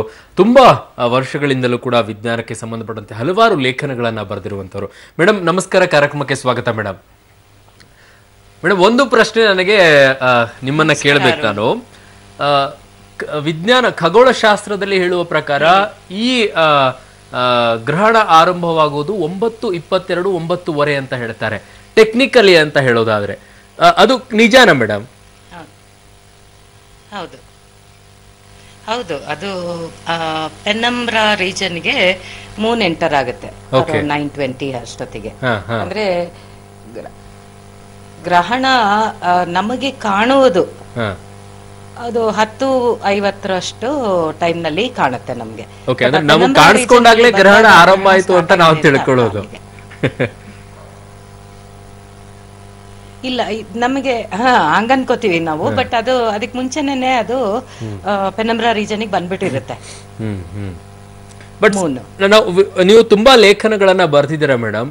ವಿಜ್ಞಾನದಲ್ಲಿ ಈ ಒಂದು ಚಂದ್ರಗ್ರಹಣವನ್ನ ಹೇಗ್ ನಾವು ನೋಡ್ಬೇಕಾಗತ್ತೆ? ವಿಜ್ಞಾನದಲ್ಲಿ ಗಮನಿಸೋದಾದ್ರೆ, ವಿಜ್ಞಾನದ ರೂಪದಲ್ಲಿ ನಾವು ಗಮನಿಸೋದಾದ್ರೆ ಈ ಗ್ರಹಣವನ್ನ ಹೇಗ್ ನೋಡ್ಬೇಕು? ಅಂದ್ರೆ ವೈಜ್ಞಾನಿಕ ತಳಹದಿಯಲ್ಲಿ ಜನಸಾಮಾನ್ಯರು ನಾವೆಲ್ಲರೂ ಕೂಡ ಭಯ ಪಡ್ತಾ ಇರ್ತೀವಿ. ಗ್ರಹಣ ಬಂದ ತಕ್ಷಣ ನಾವೆಲ್ಲರೂ ಕೂಡ ಮನೆಯಲ್ಲಿ ಸ್ನಾನ ಮಾಡಬೇಕು, ಪೂಜೆಗಳನ್ನ ಮಾಡಿ ದೇವರ ಮುಟ್ಟಬಾರದು ಅನ್ನೋದು ಒಂದ್ ಕಡೆ ಇದೆ, ದೇವರನ್ನ ನೀರಲ್ಲಿ ಇಡಬೇಕು ಅನ್ನೋದು ಒಂದ್ ಸಂಪ್ರದಾಯ ಇದೆ, ಇನ್ನೊಂದ್ ಕಡೆ ದೇವರನ್ನ ಅಭಿಷೇಕವನ್ನ ಮಾಡ್ತಾ ಇರಬೇಕು ಸದಾಕಾಲ ಅನ್ನೋದು ರೀತಿ ಇದೆ. ಈ ರೀತಿಯಾದಂತಹ ಭಿನ್ನವಾಗಿರುವಂತಹ ಸಂಪ್ರದಾಯ ಇದೆ. ವೈಜ್ಞಾನಿಕವಾಗಿ ಇದನ್ನ ಹೇಗೆ ನೀವು ವಿಶ್ಲೇಷಣೆಯನ್ನ ಮಾಡ್ತೀರಾ? ಹೌದು, ಅದು ನಂಬಿಕೆಗಳು. ನಾವು ಯಾವ ರೀತಿ ನಂಬ್ತೀವಿ ಅದ್ರ ಮೇಲೆ ಜನಗಳು ಈ ಪದ್ಧತಿಗಳು ಬೆಳ್ಕೊಂಡ್ ಬಂದಿರೋದು. ಬಟ್ ಈಗ ನಮ್ಮ ಭಾರತದಲ್ಲಿ ಬಿಟ್ಟು ಬೇರೆ ಯಾವ ಕಡೆನೂ ಗ್ರಹಣಗಳಿಗೆ ಪೂಜೆ ಮಾಡಲ್ಲ. ಗ್ರಹಣಗಳಿದ್ದಾಗ ಯಾರೂನು ಪೂಜೆ ಮಾಡಕ್ ಹೋಗಲ್ಲ. ಇದು ಸೂರ್ಯಗ್ರಹಣ ಆಗ್ಲಿ, ಚಂದ್ರಗ್ರಹಣ ಆಗ್ಲಿ, ಯಾವ ಗ್ರಹಣ ಅವರು ಪೂಜೆ ಮಾಡೋದು ಅಥವಾ ಸ್ನಾನ ಮಾಡೋದು ಅಥವಾ ದೇವ್ರಿಗೆ ನೀರಲ್ಲಿ ಇಡೋದು ಇವೆಲ್ಲ ಏನೂ ಮಾಡೋದಿಲ್ಲ. ಇದು ನಮ್ಮಲ್ಲಿ ಬಂದಿರುವಂತಹ ಪದ್ಧತಿ. ಅದನ್ನ ಜನಗಳು, ತುಂಬಾ ಜನಗಳಿಗೆ ನಂಬಿಕೆ ಇದೆ ಇದ್ರ ಮೇಲೆ. ಸೊ ಆ ನಂಬಿಕೆ ಮೇಲೆ ಅವ್ರು ಮಾಡ್ಕೊಂಡು ಹೋಗ್ತಾರೆ ವಿನಃ ಇದು ಸೈಂಟಿಫಿಕ್ ಆಗಿ ಇದು ಕರೆಕ್ಟ್ ಅಂತ ನಾವು ಹೇಳಕ್ ಆಗಲ್ಲ. ಸೊ ನಂಬಿಕೆ ಇದೆ, ನಂಬಿಕೆಯನ್ನ ಮಾಡ್ಕೊಂಡು ಹೋಗ್ಲಿ, ಅದರಿಂದ ಅವ್ರಿಗೆ ಕೆಟ್ಟದ್ದು ಆಗಲ್ಲ, ಏನು ಆಗಲ್ಲ. ನಂಬಿಕೆ ಇದೆ, ಮನಸ್ಸಿಗೋಸ್ಕರ ಇಲ್ಲಿ ಒಂದು ವಿಚಾರ ಸ್ಪಷ್ಟೀಕರಿಸುವಂತದ್ದು. ಎಸ್ ಗುರುಗಳೇ, ಸೈನ್ಸ್ ಆರ್ಯಭಟ ಬರೋದಕ್ಕೂ ಮುನ್ನ ಭಗವಂತ ಒಂದು ಸೃಷ್ಟಿ, ಒಂದು ಭೂಮಿ, ಅದರದೇ ಆದಂತಹ ಒಂದಷ್ಟು ವೈಕರ್ಯತೆಗಳು, ಪೂಜಾನುಷ್ಠಾನ ಎಲ್ಲವೂ ಇದೆ. ಅದಾದ್ಮೇಲೆ ಆರ್ಯಭಟ ಬಂದದ್ದು, ಅದನ್ನ ನಡೆದಿದ್ದು, ಸೈನ್ಸು ಅದ್ರ ಬಗ್ಗೆ ನಾವು ತಿಳ್ಕೊಂಡಿರೋದು, ಖಗೋಳಶಾಸ್ತ್ರ, ಮೇಡಮ್ನವ್ರು ಹೇಳಿದಂಗೆ ಇದನ್ನೆಲ್ಲವೂ ನಾವು ಬೇಕು ಬೇಡ ಅಥವಾ ಅವ್ರವ್ರ ನಂಬಿಕೆ ಇದೆಲ್ಲ ಬಂತು. ಇನ್ನು ಹೊರಗಡೆ ದೇಶಗಳಲ್ಲಿ ಆಚರಣೆ ಇಲ್ಲ ಅನ್ನೋದಾದ್ರೆ, ಇವತ್ತಿನ ಹೇಳ್ಬೇಕಂದ್ರೆ ಇನ್ನೂ ಹಾಗೆ ನೋಡೋಕೆ ನಮ್ಮ ಭಾರತೀಯ ಸಂಸ್ಕೃತಿಯನ್ನ ನಾವು ಕೈ ಬಿಡ್ತಿದ್ದೀವಿ. ಹೊರಗಡೆ ಇರ್ತಕ್ಕಂಥ ದೇಶದಲ್ಲಿ ಇರ್ತಕ್ಕಂಥವ್ರು ಇದನ್ನ ಸ್ವಾಗತಿಸ್ತಿದ್ದಾರೆ, ಆರಾಧಿಸ್ತಿದ್ದಾರೆ, ಹಣೆಗೆ ವಿಭೂತಿ ಹಚ್ತಾರೆ, ಕುತ್ತಿಗೆಯಲ್ಲಿ ಒಂದು ಶಿವಲಿಂಗನೂ ಹಾಕೊಳ್ತಾರೆ. ಅದೇ ಪ್ರಕಾರ ಧ್ಯಾನ ಜಪ ಪೂಜೆ ಅಂತ ಅವರು ನಡೆಸ್ತಿದ್ದಾರೆ. ಅಂದ್ರೆ ಈ ಸಂಸ್ಕೃತಿ, ಈ ಸಂಪ್ರದಾಯ, ಇಲ್ಲಿರ್ತಕ್ಕಂಥ ಅನುಷ್ಠಾನಗಳ ಬಗ್ಗೆ ಎಲ್ಲರೂ ಆಕರ್ಷಿತರಾಗ್ತಾರೆ. ಎಲ್ಲರೂ ಸಹಿತ ಅದರಲ್ಲಿರ್ತಕ್ಕಂಥ ಸ್ವಾರಸ್ಯವನ್ನ ಕಂಡುಕೊಳ್ತಾರೆ.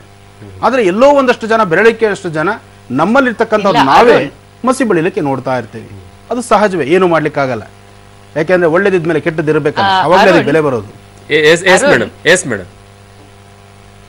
Arun, Radhika madam please. ನಾನ್ ಹೇಳಿದ್ದು ಈ ಗ್ರಹಣದ ಪದ್ಧತಿ ವಿನಃ, ನಾನ್ ಹೇಳಿದ್ದು ಈ ಗ್ರಹಣಗಳಿಗೆ ಬರುವಂತಹ ಪದ್ಧತಿಗಳ ವಿಚಾರ ವಿನಃ ನಮ್ಮ ಸಂಸ್ಕೃತಿ ಬಗ್ಗೆ ನಾನು ಹೇಳಲಿಲ್ಲ.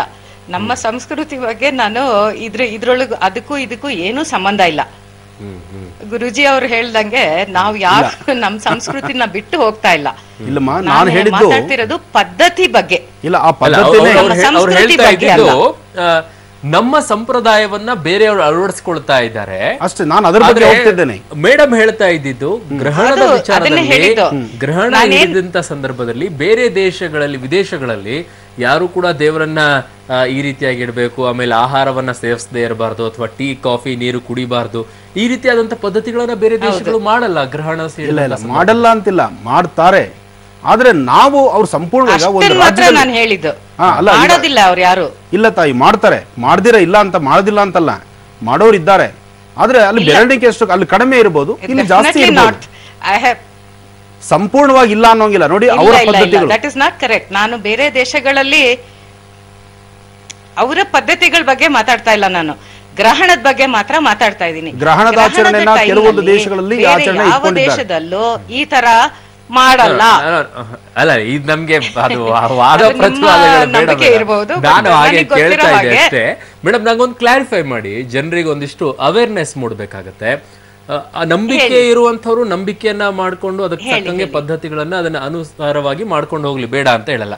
ಬಟ್ ವೈಜ್ಞಾನಿಕವಾಗಿ ಇವತ್ತಿನ ಗ್ರಹಣವನ್ನ ನಾವು ಹೇಗ್ ನೋಡ್ಬೇಕು ಅನ್ನೋದನ್ನ ಒಂದು ಮಾತು ಹೇಳ್ಬಿಡಿ. ಅಂದ್ರೆ ನಾನೀಗ ಒಂದು ಕುತೂಹಲಕಾರಿಯಾಗಿ ವಿಜ್ಞಾನವನ್ನ ನೋಡ್ತಾ ಇದ್ದೀನಿ, ಖಗೋಳಶಾಸ್ತ್ರದ ಬಗ್ಗೆ ನಂಗೆ ತುಂಬಾ ಆಸಕ್ತಿ ಇದೆ.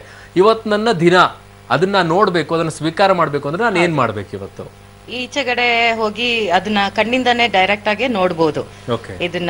ಇದಕ್ಕೆ ಬೇರೆ ಇದು ಸೂರ್ಯಗ್ರಹಣ ಆಗೋ ಟೈಮ್ ನಲ್ಲಿ ನಾವು ಬ್ಲಾಕ್ ಗ್ಲಾಸ್ ಅಲ್ಲಿ ಅಥವಾ ಕೂಲಿಂಗ್ ಗ್ಲಾಸ್ ನಲ್ಲಿ ಹಾಕೊಂಡು ನೋಡ್ತೀವಿ, ಡೈರೆಕ್ಟ್ ಆಗಿ ನೋಡೋದಿಲ್ಲ ಸೂರ್ಯನ.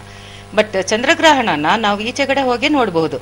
ಇದು ಸುಮಾರು ಒಂದು 35 ಡಿಗ್ರೀಸ್ ಅಷ್ಟು ಮೇಲೆ ಬಂದಿರುತ್ತೆ. ಅಂದ್ರೆ ಚೆನ್ನಾಗೆ ಕಾಣುತ್ತೆ ನಮ್ಗೆಲ್ಲರಿಗೂ, ಅದೇ ಮೋಡ ಇಲ್ದೇ ಇದ್ರೆ ಅದನ್ನ ಹಾಗೆ ಡೈರೆಕ್ಟ್ ಆಗಿ ನೋಡ್ಬೋದು. ಅದ್ರಲ್ಲಿ ಯಾವ ತೊಂದರೆನೂ ಆಗೋದಿಲ್ಲ.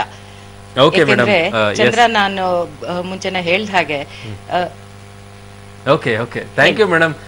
ಆ ಕುತೂಹಲದಲ್ಲಿ ನೀವು ನೋಡಿ ಅಂತ ಹೇಳ್ತಾ ಇದ್ರಾ. ಥ್ಯಾಂಕ್ ಯು ಸೋ ಮಚ್ ನಮ್ಮ ಜೊತೆ ಇಷ್ಟೊತ್ತು ಕಾರ್ಯಕ್ರಮದಲ್ಲಿ ಭಾಗವಹಿಸಿದ್ದಕ್ಕೆ. ಎಸ್, ಗುರು ಜೊತೆಗೆ ನಾನು ಮಾತಾಡ್ತಾ ಇದ್ದೆ. ನಾನು ಅವಾಗಿಂದ ಒಂದು ಪ್ರಶ್ನೆಯನ್ನ ಕೇಳಬೇಕು ಅಂತ ಇದ್ದಿದ್ದು, ಯಾವ ರೀತಿಯಾಗಿ ವೃತ್ತಿಯಲ್ಲಿರುವಂಥವ್ರಿಗೆ ಏನಾದರೂ ಎಫೆಕ್ಟ್ ಆಗುತ್ತಾ, ಗ್ರಹಗತಿಗಳು ಬದಲಾಗ್ಬಿಡುತ್ತಾ, ಆಯಾ ವೃತ್ತಿಗಳಿಗೆ ಸಂಬಂಧಪಟ್ಟಂಥವ್ರಿಗೆ ಏನಾದರೂ ಎಫೆಕ್ಟ್ ಆಗುತ್ತಾ ಅನ್ನೋ ಪ್ರಶ್ನೆಯನ್ನ ಗುರು ಜೊತೆಗೆ ನಾನು ಮಾತಾಡ್ತೀನಿ. ನಾನು ನೇರವಾಗಿ ಕೇಳ್ಕೊಂಡು ಹೋಗ್ಬಿಡ್ತೀನಿ. ಈ ಗ್ರಹಣದ ಸಂದರ್ಭದಲ್ಲಿ ಮಕ್ಕಳು ಹುಟ್ಟಬಾರ್ದು ಅಂತೇನಿಲ್ಲ, ಅದನ್ನು ತಡೆಯೋಕ್ಕೂ ಸಾಧ್ಯ ಆಗೋದಿಲ್ಲ. ಸೊ ಈ ರೀತಿಯಾಗಿ ಜನಿಸುವಂತಹ ಮಕ್ಕಳ ಪರಿಸ್ಥಿತಿ ಹೇಗೆ? ಏನಾದರೂ ಕೆಟ್ಟದಾಗ್ಬಿಡುತ್ತಾ ಮಕ್ಕಳ ಮೇಲೆ, ಅಥವಾ ಒಳ್ಳೇದೇ ಇರುತ್ತಾ? ಇಲ್ಲ, ಇವತ್ತಿನ ನಕ್ಷತ್ರದಲ್ಲಿ ಮಕ್ಕಳು ಹುಟ್ಟುವಂತಹದ್ದು ಸಹಿತ ಇವತ್ತಿನ ರಾಶಿ ನಕ್ಷತ್ರವೇ ಆ ನಕ್ಷತ್ರಕ್ಕಾಗಿರುತ್ತೆ. ಹಾಗಿದ್ದಾಗ ಇನ್ನು ಗ್ರಹಣ ಕಾಲ ಅಂತಕ್ಕಂಥದ್ದಿರೋದ್ರಿಂದ ಗ್ರಹಣ ಕಾಲದಲ್ಲಿ ಹುಟ್ಟುವಂತಹ ಮಕ್ಕಳು ಗರ್ಭದಲ್ಲಿ ಮಗು ಯಾವಾಗ ಗರ್ಭ ನಿಲ್ಲುತ್ತೋ ತಾಯಿಗೆ, ಅಲ್ಲಿಂದನೂ ಕೌಂಟಿಂಗ್ ಅಲ್ಲಿ ಇರುತ್ತೆ. ಅಲ್ಲಿಂದನೇ ಕೌಂಟಿಂಗು, ಅಲ್ಲಿಂದನೇ ಲಾಭ ನಷ್ಟಗಳಂತಕ್ಕಂಥದ್ದು ಇರುತ್ತೆ. ಎಷ್ಟೋ ಜನ ತಾಯಂದ್ರಿಗೆ ಇದು ಅರ್ಥ ಆಗಿರ್ಬೋದು, ಇನ್ನು ಗರ್ಭ ನಿಂತಿದೆ ಅಂತ ಗೊತ್ತಾದ್ರೆ ಅವ್ರ ಆರೋಗ್ಯದಲ್ಲಿ ವ್ಯತ್ಯಾಸಗಳಾಗ್ತಿರುತ್ತೆ. ಅಥವಾ ಅಂತಹವ್ರ ವಾಸ್ತುಗಳಲ್ಲಿ ಸಾಕಷ್ಟು ಲಾಭ ಕಾಣ್ತಾರೆ, ಅಂತಹವ್ರು ಕೆಲವೊಬ್ಬರು ವಾಸ್ತುಗಳಲ್ಲಿ ಸಾಕಷ್ಟು ಸಮಸ್ಯೆಗಳು ನೋಡ್ತಾರೆ. ಅಥವಾ ಗಂಡನ ತೊಂದರೆನೋ, ಮಕ್ಕಳಿಗೆ ತೊಂದರೆನೋ, ಅಥವಾ ಪರಿವಾರಕ್ಕೆ ತೊಂದರೆನೋ. ಒಟ್ಟಾರೆ ಹೇಳ್ಬೇಕಂದ್ರೆ ಗರ್ಭದಿಂದ ಹೊರಬರುವ ತನಕ ಅಲ್ಲಿ ಆಗುವಂತಹ ಲಾಭ ನಷ್ಟಗಳು ಅಂದೇ ಪ್ರಾರಂಭ ಆಯಿತು. ಇನ್ನು ಇಂದು ಪ್ರಾರಂಭ ಆಗಬೇಕು ಅಂತೇನಿಲ್ಲ. ಆದರೆ ಇಲ್ಲಿ ಪ್ರತ್ಯೇಕವಾಗಿ ಗ್ರಹಣದ ದಿವಸ ಹುಟ್ಟೋ ಮಕ್ಕಳು ಹೇಗೆ ಅನ್ನೋದು ಒಂದಷ್ಟು ವಿಶೇಷ ಇದೆ. ಆದರೆ ಒಂದಷ್ಟು ದಿನಗಳ ಕಾಲ ಅನಾರೋಗ್ಯ ಸಮಸ್ಯೆ ಆಗಿರ್ಬೋದು, ಅಥವಾ ಒಂದಷ್ಟು ದಿನಗಳ ಕಾಲ ತಂದೆಗೆ ಅಥವಾ ತಾಯಿಗೆ ಅದರ ದೋಷಗಳು ತಟ್ಟಬಹುದು. ಹಾಗೆ ಅಂದ್ರೆ ಆ ನಕ್ಷತ್ರ, ಆ ಲಗ್ನ, ಆ ಮುಹೂರ್ತದಲ್ಲೇ ಜನಿಸಿದಾಗ ಒಂದಷ್ಟು ಸಮಸ್ಯೆಗಳನ್ನು ಆ ಮಕ್ಕಳು ನೋಡುತ್ತವೆ. ಆ ಮಕ್ಕಳಿಗೆ ಅದು ಗ್ರಹಗತಿಗಳಲ್ಲಿ ಇರುತ್ತೆ. ಬಹುಶಃ ಅದರ ಹುಟ್ಟೆ ಹೀಗೆ ಅಂತ ಭಗವಂತ ಬರೆದಿಟ್ಟರೆ ಅದನ್ನು ಯಾರು ಏನು ಮಾಡ್ಲಿಕ್ಕೆ ಬರೋದಿಲ್ಲ. ಓಕೆ, ಇನ್ನು ವೃತ್ತಿ ವಿಷಯಕ್ಕೆ ಬರೋದಾದ್ರೆ ಬಹಳಷ್ಟು ವೃತ್ತಿ, ನಮ್ಮ ಮಾಧ್ಯಮ, ಜ್ಯೋತಿಷ ವೃತ್ತಿ ಇರ್ಬೋದು, ಅಥವಾ ರಾಜಕೀಯ ವೃತ್ತಿ ಇರ್ಬೋದು, ಡಾಕ್ಟರ್, ಇಂಜಿನಿಯರ್ಗಳು, ಈ ವೃತ್ತಿಯ ಮೇಲೆ ಏನಾದರೂ ಪರಿಣಾಮ ಬೀರುತ್ತಾ ಈ ಗ್ರಹಣ ಗುರುಗಳೇ? ಯಾವ ವೃತ್ತಿ ಮೇಲೆ ಬೀಳುತ್ತೋ ಇಲ್ವೋ, ಆದರೆ ಒಂದಂತೂ ಸತ್ಯ, ರಾಜಕೀಯ ವೃತ್ತಿನಲ್ಲಿರ್ತಕ್ಕಂಥವರಿಗೆ ಒಂದಷ್ಟು ಜನಕ್ಕೆ ಮಾತ್ರ ಇದು ಸಾಕಷ್ಟು ನೋವನ್ನು ಕೊಟ್ಟೇ ಕೊಡುತ್ತೆ. ಆ ನೋವನ್ನು ನಾವು ದಿನಗಳಲ್ಲಿ ತುಂಬ ಹತ್ತಿರ ದಿನಗಳಲ್ಲಿ ನಾವು ಗಮನಿಸ್ತಾ ಹೋಗ್ತೀವಿ. ಯಾಕೆಂದರೆ ಈ ಒಂದು ರಾಶಿ ಮೇಲೆ ಆಗುವಂಥದ್ದು, ಯಾಕೆಂದರೆ ರಾಶ್ಯಾಧಿಪತಿ ಶನಿ ಜೊತೆಗೆ ಮಕರ ರಾಶಿಯಲ್ಲಿ ಆಗ್ತಾ ಇರತಕ್ಕಂಥದ್ದು. ಇಲ್ಲಿ ಮಕರ ಅಂದರೆ ಧನುರ್, ಮಕರ, ಕುಂಭ, ಅದಕ್ಕೆ ಪ್ರತಿಯಾಗಿ ಮುಂಬರ್ತಕ್ಕಂಥದ್ದು ಸಿಂಹ. ಇಲ್ಲಿ ಸಿಂಹ, ಮಕರ, ಕುಂಭ, ಧನುರ್ ಈ ಭಾಗದಲ್ಲಿ ತೆಗೆದುಕೊಂಡ್ರು. ಹಾಗೆ ಮಿಥುನ ಮತ್ತು ವೃಶ್ಚಿಕ ಮತ್ತು ಕುಂಭಕ್ಕೆ ಬಂದರೂ ಸಹಿತ ಇಲ್ಲಿ ಸ್ವಲ್ಪ ಮಟ್ಟಿಗೆ ಸಮಸ್ಯೆಗಳಂತಕ್ಕಂಥದ್ದು ಕಟ್ಟಿಟ್ಟ ಬುತ್ತಿ. ಆದರೆ ಪ್ರತ್ಯೇಕವಾಗಿ ಮಕರ ರಾಶಿನೇ ಯಾರ್ದಾಗಿದೆಯೋ ಅವರಂತೂ ಸಮಸ್ಯೆಗಳನ್ನು ಖಂಡಿತವಾಗಲೂ ಒಂದಲ್ಲ ಒಂಥರ ಸಮಸ್ಯೆಗಳಲ್ಲೇ ಸಿಲುಕೊಳ್ತಿರ್ತಾರೆ, ಮನಸ್ಸಿಗೆ ನೆಮ್ಮದಿ ಇರೋದಿಲ್ಲ. ಮೊದಲು ನಾವು ತಿಳ್ಕೊಳ್ಬೇಕಾಗಿರ್ತಕ್ಕಂಥದ್ದು ಜಾತಕದಲ್ಲಿ ಚಂದ್ರ ಯಾವ ಆಸ್ಥಾನದಲ್ಲಿರ್ತಕ್ಕಂಥ ಮಾತೃಕಾರಕ, ತಾಯಿಯ ಒಂದು ಮನಸ್ಥಿತಿ, ಜೊತೆಗೆ ಯಾವುದು ಬೇಕು ಯಾವುದು ಬೇಡ, ತಂಪಾದಂಥದ್ದು, ಒಳ್ಳೆಯದು ಕೆಟ್ಟದ್ದು, ಇದೆಲ್ಲದರ ಬಗ್ಗೆ ಚಿಂತನೆ ಮಾಡಬೇಕಾದ್ರೂ ನಾವು ಚಂದ್ರನಿಂದಲೇ ತಗೊಳ್ಬೇಕು. ಹಾಗೆ ಚಂದ್ರನಿಗೆ ಸಂಭವಿಸುವಂತಹ ಗ್ರಹಣವಾದ್ದರಿಂದ ಒಂದಷ್ಟು ಜನ ರಾಜಕೀಯಕ್ಕೆ ಯಾಕೆ ನಾನು ಇದರ ಬಗ್ಗೆ ಇಷ್ಟೊಂದು ಒತ್ತಿಡ ಹೇಳ್ತಿದ್ದೇನೆ ಅಂದರೆ, ರಾಜಕೀಯ ರಂಗ ಮತ್ತು ರಾಜ್ಯಾಂಗ ನಡೆಸುವಂತಹದ್ದು ಆ ಒಬ್ಬ ರಾಜನಿಗೆ ಸಂಬಂಧಪಡುತ್ತೆ. ರಾಜ ಅಂದರೆ ನಮ್ಮಲ್ಲಿ ಮುಖ್ಯಮಂತ್ರಿಗಳು, ಹಾಗೆ ಭಾರತ ದೇಶದಲ್ಲಿ ಪ್ರಧಾನಮಂತ್ರಿಗಳು, ಹಾಗೆ ಅವರವರ ರಾಶಿ ನಕ್ಷತ್ರಗಳ ಮೇಲೆ ಇನ್ನು ಮುಂದಿನ ಭವಿಷ್ಯತ್ತನ್ನು ಇದು ಸ್ವಲ್ಪ ಮಟ್ಟಿಗೆ ಕೆಲವು ದೋಷಗಳು ಪರಿಣಾಮ ಕಾಣಬಹುದು. ಹಾಗೆ ಪ್ರತ್ಯೇಕವಾಗಿ ಅರಣ್ಯಕ್ಕೆ ಸಂಬಂಧಪಟ್ಟದ್ದು, ವೈದ್ಯಕೀಯ ರಂಗಕ್ಕೆ ಸಂಬಂಧಪಟ್ಟದ್ದು ಮತ್ತು ಕೆಲವು ಅಭಿವೃದ್ಧಿಗಳ ಬಗ್ಗೆ ತಿಳ್ಕೊಳ್ಳೋದಾದರೆ ಅಲ್ಲಿ ಆಗುವಂತಹ ಕೆಲವು ಸಮಸ್ಯೆಗಳು, ಕೆಲವೊಂದಷ್ಟು ವಿಶೇಷವಾಗಿ ಈ ಮಾನಹಾನಿ ಆಗುವಂಥದ್ದು, ಹಣಕಾಸನ್ನು ಕಳ್ಕೊಳ್ಳುವಂಥದ್ದು, ಇಲ್ಲದ ಸಮಸ್ಯೆಗಳಿಗೆ ಕೆಲವು ಲೋಪದೋಷಗಳಿಗೆ ತುತ್ತಾಗುವಂತಹದ್ದು ರಾಜಕೀಯ ರಂಗದಲ್ಲಿ ಸಾಕಷ್ಟು ಜನಕ್ಕೆ ಎದುರಾಗುತ್ತೆ. ಯಾಕೆ ಕೇಳ್ತಾ ಇದೆ ಅಂದ್ರೆ ಗುರುಜಿ, ಹಿಂದೆ ರಾಜ ಮನೆತನಗಳ ಮೇಲೆ ಈ ರೀತಿ ಗ್ರಹಣ ಬಂದಾಗ ಅದರ ಗ್ರಹಗತಿಗಳು ಬದಲಾಗಿರೋದು ಬಹಳಷ್ಟು ನಾವು ಕೇಳಿದೀವಿ, ಓದಿದೀವಿ. ಅದೇ ರೀತಿಯಾಗಿ ಈಗ ರಾಜ್ಯ ಅಂದ್ರೆ ಮುಖ್ಯಮಂತ್ರಿಗಳಾಗ್ತಾರೆ. ಸೊ ಹೀಗಾಗಿ ರಾಜ್ಯದ ಮೇಲೆ ಮತ್ತು ದೇಶದ ಮೇಲೆ ಏನಾದರೂ ಪರಿಣಾಮಗಳು ಬೀಳುತ್ತಾ ಇದ್ರ ಮೇಲೆ? ಖಂಡಿತ. ರಾಕ್ಷಸರಿಗೆ ಶಕ್ತಿ ತುಂಬಿಕೊಳ್ಳುತ್ತೆ. ರಾಕ್ಷಸರಿಗೆ ಶಕ್ತಿ ತುಂಬೋದ್ರಿಂದಲೇ ಈಗಾಗಲೇ ಯುದ್ಧಗಳ ಪ್ರಾರಂಭಕ್ಕೆ ಓಡಾಡ್ತಾ ಇದ್ದಾರೆ. ನಮ್ಮ ಮೇಲೆ ಅತಿಕ್ರಮಣ ನಡೀತಾ ಇದೆ. ಈಗಾಗಲೇ ಸಾಕಷ್ಟು ಜನ ಯೋಧರು ನಮ್ಮನ್ನು ಬಿಟ್ಟು ಇದು ಮಾಡ್ತಿದ್ದಾರೆ. ಆ ಯೋಧರಿಗೆ ತೊಂದರೆ ಕೊಡುವಂತಹ ರೀತಿ ಅವರು ನಡೆಸ್ತಾ ಇದ್ದಾರೆ. ಹೀಗೆ ಒಂದಲ್ಲ ಒಂಥರ ಸಮಸ್ಯೆಗಳಿದೆ. ಆದರೆ ಇದನ್ನೆಲ್ಲ ಅರ್ತು ಯಾವ್ಯಾವ ಕಾಲಕ್ಕೆ ಏನೇನು ಮಾಡಬಹುದು, ಒಬ್ಬ ರಾಜನಾಗಿ ಕೂತು, ಒಬ್ಬ ಮಂತ್ರಿಯಾಗಿ ಕೂತು ತಾನು ಮಾಡಬೇಕಾಗಿರ್ತಕ್ಕಂತಹ ಧರ್ಮ ಮಾರ್ಗದಲ್ಲಿ, ಯಾಕೆಂದ್ರೆ ರಾಜ್ಯ ಪರಿಪಾಲನೆ ಮಾಡಬೇಕಾದ್ರೆ ಎಲ್ಲವನ್ನೂ ಸಹಿತ ಆಲೋಚನೆ ಮಾಡಬೇಕು. ಇಲ್ಲಿ ಬೇಕು ಅನ್ನೋರಿದ್ದಾರೆ, ಬೇಡ ಅನ್ನೋರಿದ್ದಾರೆ, ಪೂಜೆ ಬೇಕು ಅನ್ನೋರಿದ್ದಾರೆ, ಬೇಡ ಅನ್ನೋರಿದ್ದಾರೆ. ಒಟ್ಟು ಧರ್ಮ ಕರ್ಮಗಳನ್ನು ಆಲೋಚನೆ ಮಾಡಿ ಸರಿಯಾದಂಥ ಸನ್ಮಾರ್ಗದಲ್ಲಿ ನಡೆಸುವಂತಹ ಒಂದು ಶಕ್ತಿ ಅದು ರಾಜನಲ್ಲಿರಬೇಕು ಅಥವಾ ಮಂತ್ರಿಯಲ್ಲಿರಬೇಕು. ಆವಾಗಲೇ ರಾಜಕೀಯದಲ್ಲಿ ಏನಾದರೂ ಅಲ್ಲೋಲ ಕಲ್ಲೋಲ ಆಗುವಂತ ಸಾಧ್ಯತೆಗಳು ಖಂಡಿತ. ಯಾಕೆಂದ್ರೆ ಇತ್ತೀಚಿನ ತೀರ್ಮಾನಗಳಲ್ಲಿ ನಾವು ನೋಡ್ತಾ ಇದ್ದೀವಿ. ಯಾಕೆಂದ್ರೆ ನೀವೆಲ್ಲರೂ ಸಹಿತ ಪ್ರಾರ್ಥನೆ ಮಾಡುವಂತಹ ಶಕ್ತಿಗಳನ್ನೇ ಹೊಡೆದು ತಿನ್ನುವಂತಹ ಕಾಲ ಎದುರಾಗ್ತಾ ಇದೆ. ಇನ್ನೇನು ಬೇಕಾಗಿದೆ? ಅದರಿಂದ ಯಾವಾಗ ನಾವು ತಿನ್ನೋದಕ್ಕೆ ಇಷ್ಟಿದ್ರೂ ಸಹಿತ ನನಗೆ ಅದೇ ಬೇಕು ಅಂತ ಹೇಳಿ ನಾನು ಹೊಡೆದಾಡೋದಕ್ಕೆ ಮುಂದಾಗ್ಬಿಟ್ರೆ ಇನ್ನು ಮಾಡಿದ್ರೆ ಆಗ್ಬಾರ್ದು, ಸಹಜ ತಾನೇ ಅದು. ನನ್ನದಲ್ಲದಕ್ಕೆ ನಾನು ಆಸೆ ಪಡ್ತೀನಿ ಅಂದರೆ ನೀವೇನು ಮಾಡ್ತೀರಿ? ನನಗೆ ಒಂದಲ್ಲ ಒಂದು ಕಡೆ ಶಿಕ್ಷೆ ಕೊಡ್ಲಿಕ್ಕೆ ನೋಡ್ತಿರ್ತಾನೆ. ನಿಜ. ನಂದು ಅಂತ ಇರ್ತಕ್ಕಂಥದ್ರಲ್ಲಿ ನಾನು ಕೂತು ಆನಂದದ ಪಟ್ಟು ನನ್ನದೇ ಆದಂತಹ ಬದುಕಲ್ಲಿ ನಾನಿದ್ರೆ ನೀವು ನನ್ನ ತಂಟೆಗೆ ಯಾಕೆ ಬರ್ತೀರಿ? ನಿಜ. ಇಲ್ಲಿ ನಡೀತಾ ಇರೋದು ಅದೇನೆ. ಆದರೆ ವಿನಾಶಕಾಲೇ ವಿಪರೀತ ಬುದ್ಧಿ ಅಂತ ಹೇಳ್ತಾರೆ. ಮನುಷ್ಯ ಕಾಲಕ್ಕೂ ಬದಲಾದಂಗೆಲ್ಲ ಒಂದೊಂದು ವಿಪರೀತವಾದಂತಹ ಅವನದೇ ಆದಂತಹ ಸ್ವಬುದ್ಧಿಯಲ್ಲಿ ಹೋಗ್ತಾನೆ. ಆದರೆ ಎಲ್ಲರೂ ಹಾಗಿರ್ಬೋದು. ಒಬ್ಬ ರಾಜ್ಯ ನಡೆಸ್ತಕ್ಕಂತಹ ಮಂತ್ರಿ, ಮುಖ್ಯಮಂತ್ರಿ, ದೇಶದ ಪ್ರಧಾನಮಂತ್ರಿ ಸಾಧ್ಯವಾದಷ್ಟು ಧರ್ಮ ಮಾರ್ಗದಲ್ಲೇ ಇರಬೇಕು. ಮಾರ್ಗವನ್ನು ಬಿಟ್ಟು ಹೋಗಬಾರ್ದು. ಯಾರೇ ತಪ್ಪು ಮಾಡಿದ್ರು ಸರಿಯಾದಂಥ ಮಾರ್ಗದರ್ಶನ ಕೊಟ್ಟು ಅವ್ರನ್ನ ಸರಿಯಾದ ದಾರಿ ಕರ್ಕೊಂಬರುವಂಥ ಚೈತನ್ಯ ಇದ್ದವ್ರನ್ನ ಮಾತ್ರ ಆ ಸ್ಥಾನದಲ್ಲಿ ಕೂಡಿಸ್ಲಿಕ್ಕಾಗತ್ತೆ, ಆ ಸ್ಥಾನದಲ್ಲಿ ಇರಬೇಕಾಗತ್ತೆ. ಯಾಕೆಂದ್ರೆ ಒಬ್ಬ ರಾಜ ಏನು ಆಳ್ವಿಕೆ ಮಾಡ್ತಿರ್ತಾನೋ ಆ ರಾಜನ ತತ್ಪ್ರಮಾಣವಾಗಿ ಮಂತ್ರಿಗಳು ಮಾಡುವಂಥದ್ದು. ಅಂತಹ ಮಂತ್ರಿಗಳೇ ಎಲ್ಲೋ ಒಂದು ಕಡೆ ದಾರಿ ತಪ್ತಾರೆ ಅಂದಾಗ ಇನ್ನು ರಾಜ್ಯಾಂಗ ನಡೆಯೋದು ಹೇಗೆ? ಓಕೆ, ನಂಗೆ ಕೊನೆಯ ಪ್ರಶ್ನೆಯನ್ನ ಕೇಳಬೇಕು ಕಡೆ. ಮಕ್ಕಳು ಸಾಕಷ್ಟು ಹಠಾವ್ ಮಾಡ್ತಾರೆ ಈ ಸಂದರ್ಭದಲ್ಲಿ, ಅಥವಾ ರಾತ್ರಿನೇ ತುಂಬಾ ಎದ್ದು ಓಡಾಡೋದು ಜಾಸ್ತಿ ಇರ್ತಾರೆ ಚಿಕ್ಕ ಮಕ್ಕಳು. ಸೊ ಅವ್ರಿಗೆ ನಂಗೆ ಹಾಲೇ ಬೇಕು, ನಾನು ತಿನ್ಬೇಕು ಅಂದಾಗ ಈ ಗ್ರಹಣದ ಸಂದರ್ಭದಲ್ಲಿ ಕೊಡಬಹುದಾ? ಏನೂ ತೊಂದರೆ ಇಲ್ವಾ? ಇಲ್ಲ, ತಪ್ಪಾಗತ್ತೆ. ಆ ಸಮಯದಲ್ಲಿ ತಾಯಿ ತನ್ನ ಮಗುವನ್ನ ಸಾಧ್ಯವಾದಷ್ಟು ತನ್ನ ಲಾಲನೆ ಪಾಲ್ಯಗಳನ್ನು, ಅದಕ್ಕೋಸ್ಕರ ತಾಯಿ ಬಹಳ ದೊಡ್ಡವಳು. ತಾಯಿಗೆ ಗೊತ್ತು ತನ್ನ ಮಗು ಅತ್ತಾಗ ಅದನ್ನು ಹೇಗೆ ಸಮಾಧಾನ ಪಡಿಸಬೇಕು, ಹೇಗೆ ಅದನ್ನು ಸರಿದಾರಿ ತರಬೇಕು ಅಂತ ತಾಯಿಗೆ ಗೊತ್ತಿದೆ.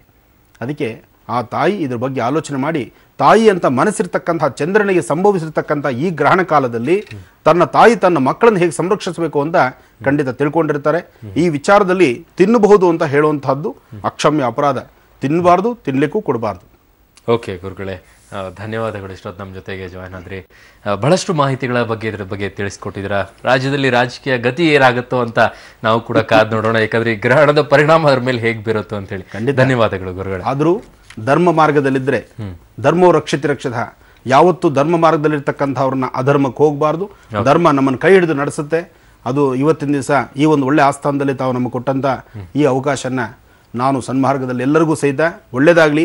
ಗ್ರಹಣದಿಂದ ಯಾರಿಗೂ ತೊಂದರೆ ಆಗೋದು ಬೇಡ. ನಮ್ಮ ರಾಜ್ಯ, ದೇಶ, ಅದರಲ್ಲೂ ನಮ್ಮ ಭಾರತದ ಗಡಿ ಭಾಗದಲ್ಲಿರ್ತಕ್ಕಂಥ ಯೋಧರು ಅವ್ರು ಚೆನ್ನಾಗಿರಲಿ ಅಂತ ನಾನು ಹಾರೈಸ್ತೇನೆ. ಧನ್ಯವಾದಗಳು ಗುರುಗಳೇ. ಎಸ್, ಇದು ಇವತ್ತಿನ ವಿಶೇಷ. ನೆನಪಿರ್ಲಿ, ನ್ಯೂಸ್ ಅಂದ್ರೆ ಪಬ್ಲಿಕ್ ಟಿವಿ.